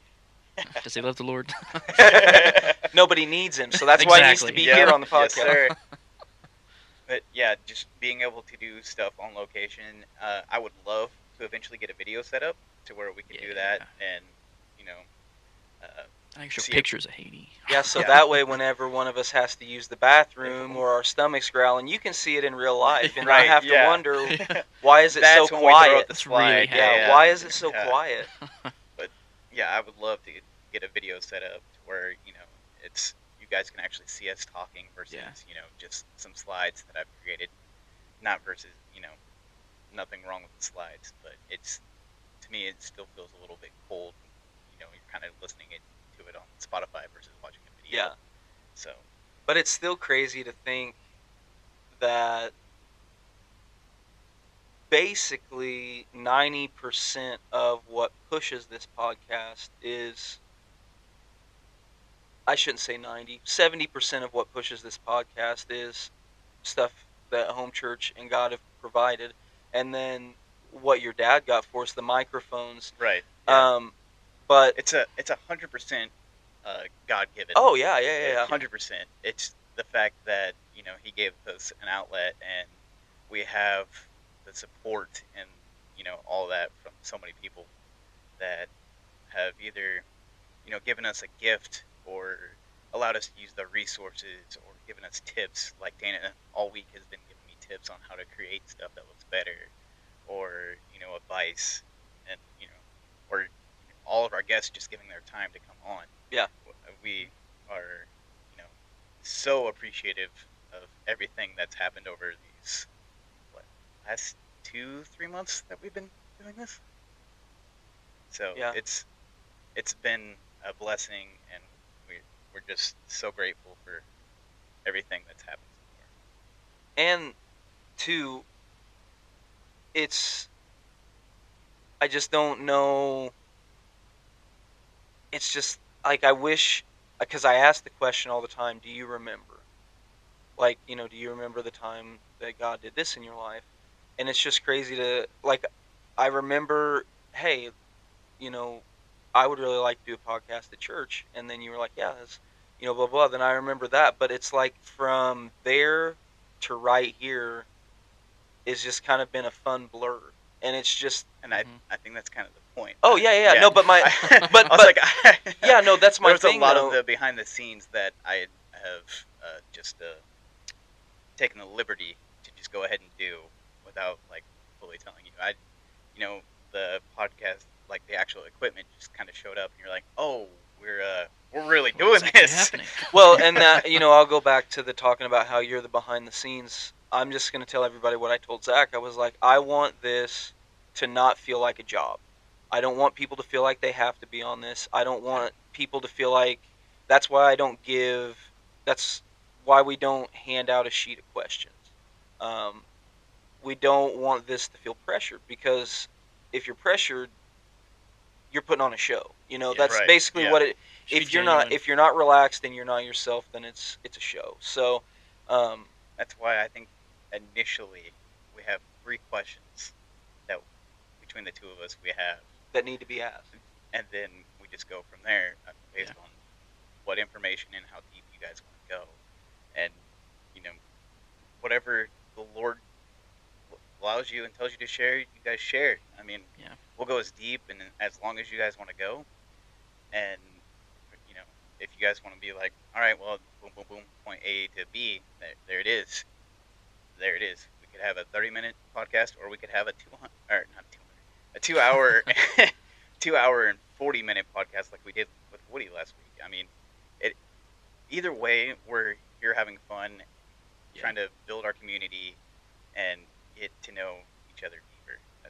And the benefit of that is also, we get a deeper relationship, but we also grow in knowing how Jesus affected all of us. Well, there's so many of the ways the Lord can work through this as a ministry, like this podcast is a ministry. So just you guys being faithful and obedient to like do it and just keep like cast vision, big vision, specific vision, and it'll grow. Like the Lord can use it in so much more than ways He already is. So I'm excited to see. We've got the Where he goes first with it. process of the official branding ordered last night. Oh yeah, I Ooh. forgot about that. Yes, we have we have home church jerseys that we ordered yesterday. Your boys are gonna So- look slick. We have the home church colors, so that cream Nice. color with that dark green that you guys see every Sunday on our logo, And the for home church, coasters and the and coasters and everything. That's Yeah. awesome. It took a fat minute to find everything the right way, and there was $60 from Korea with no good reviews Reviews. except one, and they were But- like, "I loved it." I honestly think now looking back at it from yesterday that was Satan trying to be like, there's a bunch of negative Yeah. reviews, but Oh, I can't wait till It they get here, it man. may I or don't may care not how come in. screwed up they are. I just want them to get here so that way we can just. I mean, and they could be the coolest thing ever when they hit. When they I say hit when they come in, and they're perfect and stuff like that. Either The way, pinstripes, baby. I Hey, love I'm them. just saying, if we do get a home church softball league together, we're gonna be the best looking crew out there with our own customized So, jerseys. yep. this is a dark confession. I have always been a Cardinals fan. Always have. Huh? Um, But No. I've been also I've super always jealous of the Yankees pinstripes. a pinstriped Yes, uniform bro. is to me one of the most beautiful things about baseball is that pinstripe Pinstripe Yankee Yeah. retro look. Yes. and Derek Jeter, obviously Derek Jeter was kind of like the Michael Jordan of Legend. baseball for our generation. So you had Derek Jeter with the Yankee pinstripe, and it's like, then the Cardinals brought back the white and red stripe, and I was like, oh, and Oh, then they were like, no, we don't like this one. We're going to the baby blue, and I'm like, I'll accept baby Hey, the blue, powder but I blue is really yeah. pretty miss good. The the pinstripes. Yeah. pinstripes. I don't know if I could go the baby blue with pinstripe though. It would have to probably be white pinstripe for me if you did it. But I don't know how well that Yeah, would the look. red would, The red would be too much. yeah.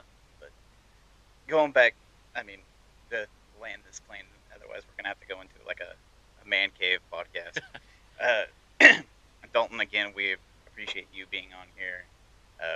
We're grateful for you taking time out to come talk to us. I know you don't get to see Lacey very often with everything that's going on with Chi Alpha and then Word and stuff like that.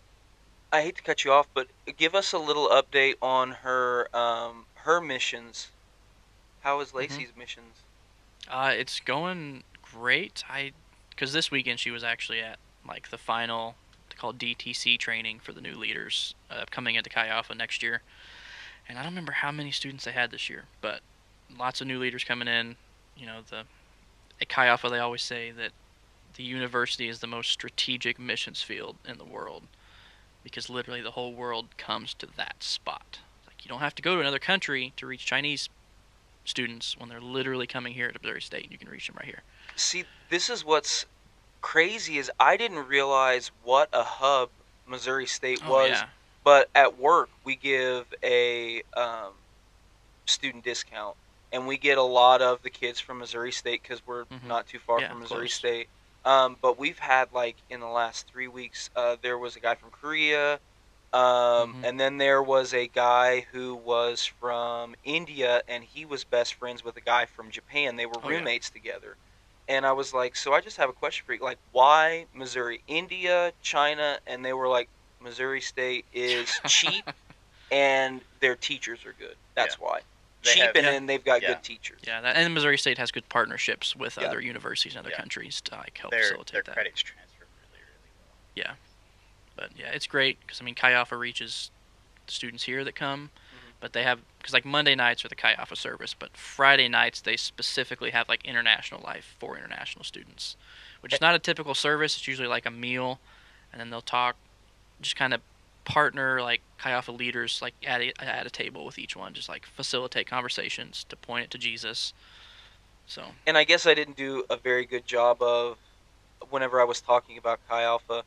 Basically, in layman's terms, I'm going to say this, and correct me if I'm wrong. It's a traveling church. It's a discipleship. It is a church in a sense, parachurch technically, but when you it is consider a it that. But traveling, right? Like it's kinda, more or yeah. I mean, less. we meet It's like not like you have yeah, a we don't church have a on the church corner of building. West Monroe and Yeah, yeah, blah blah blah. we Yeah, like Monday night service. They meet in the student union, third floor of the student union. So we have to set up the entire like it's in the ballroom. So where they have to take all the sound equipment, the drums, the sound, everything that's needed, speakers, everything you possibly need to run a service. They have to take it in every Monday night and tear it down at the end. and how many like whenever you say leaders at any given time, how many leaders are usually helping out with that?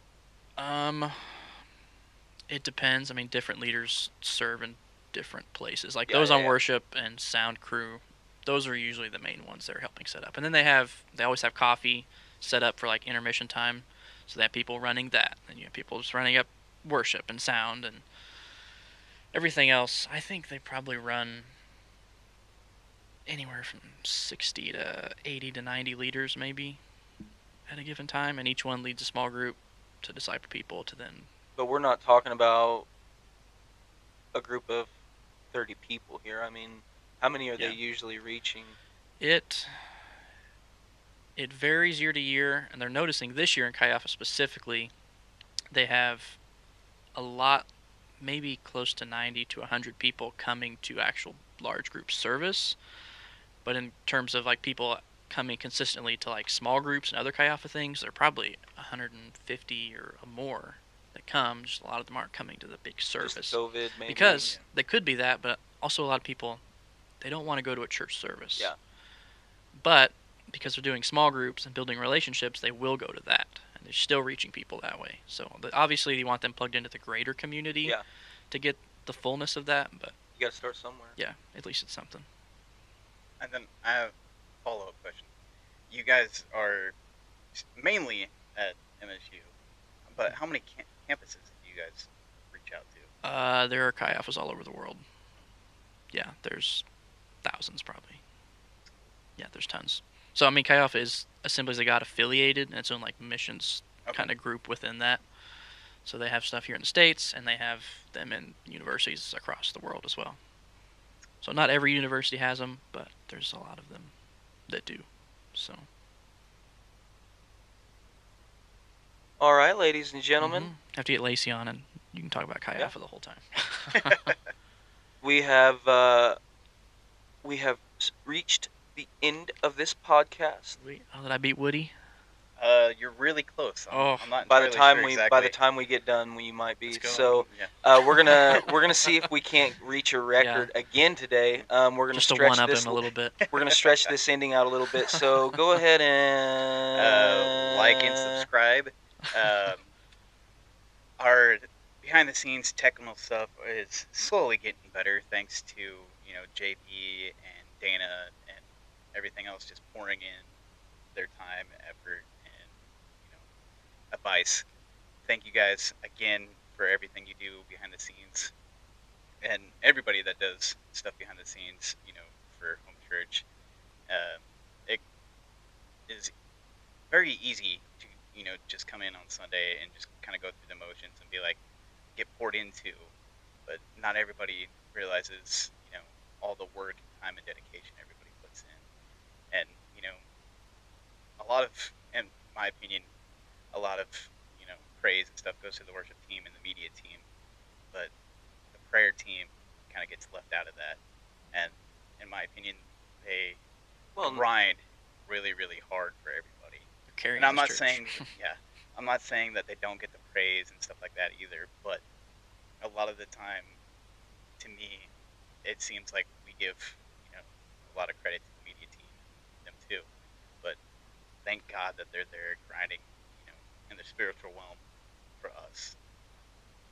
And I mean, the only time that the greeters and stuff get mentioned is at the end of spiritual moment, whenever you're telling them where to drop their cars off. I mean, that's important. Like, it's my mom's testimony. Just like she was wanting to commit suicide. And just that's walking in the door, somebody just greeted her. Well, my testimony to home church was Clayton outside, and then on top of that, I found out that he was the pastor. And it's like, huh?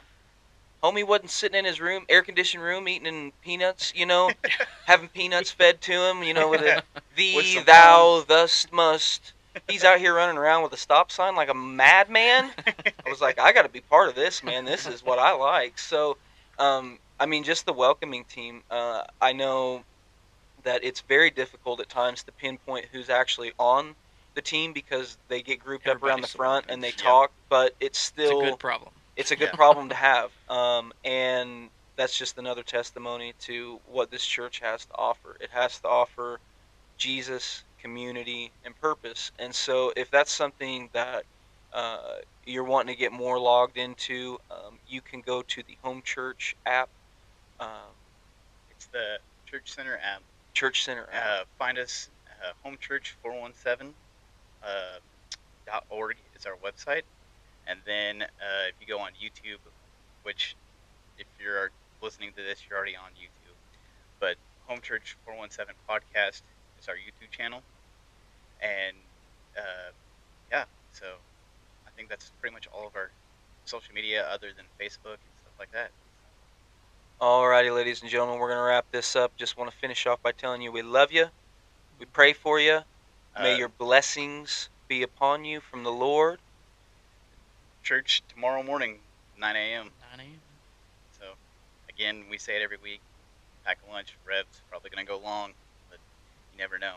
But, Oh, we get to knock it out of the park together back here, oh, don't yeah, we? we're both serving tomorrow. But, And JB. yeah, it's going to be a good time. I'm off. Are I you? get to sleep in. Ooh. Sleep until 7:30. Yeah. I can sleep until 7:30. Yes! Winning. But again, thank you guys for listening. We love you. Stay blessed. And hopefully we'll see you tomorrow. Yeah.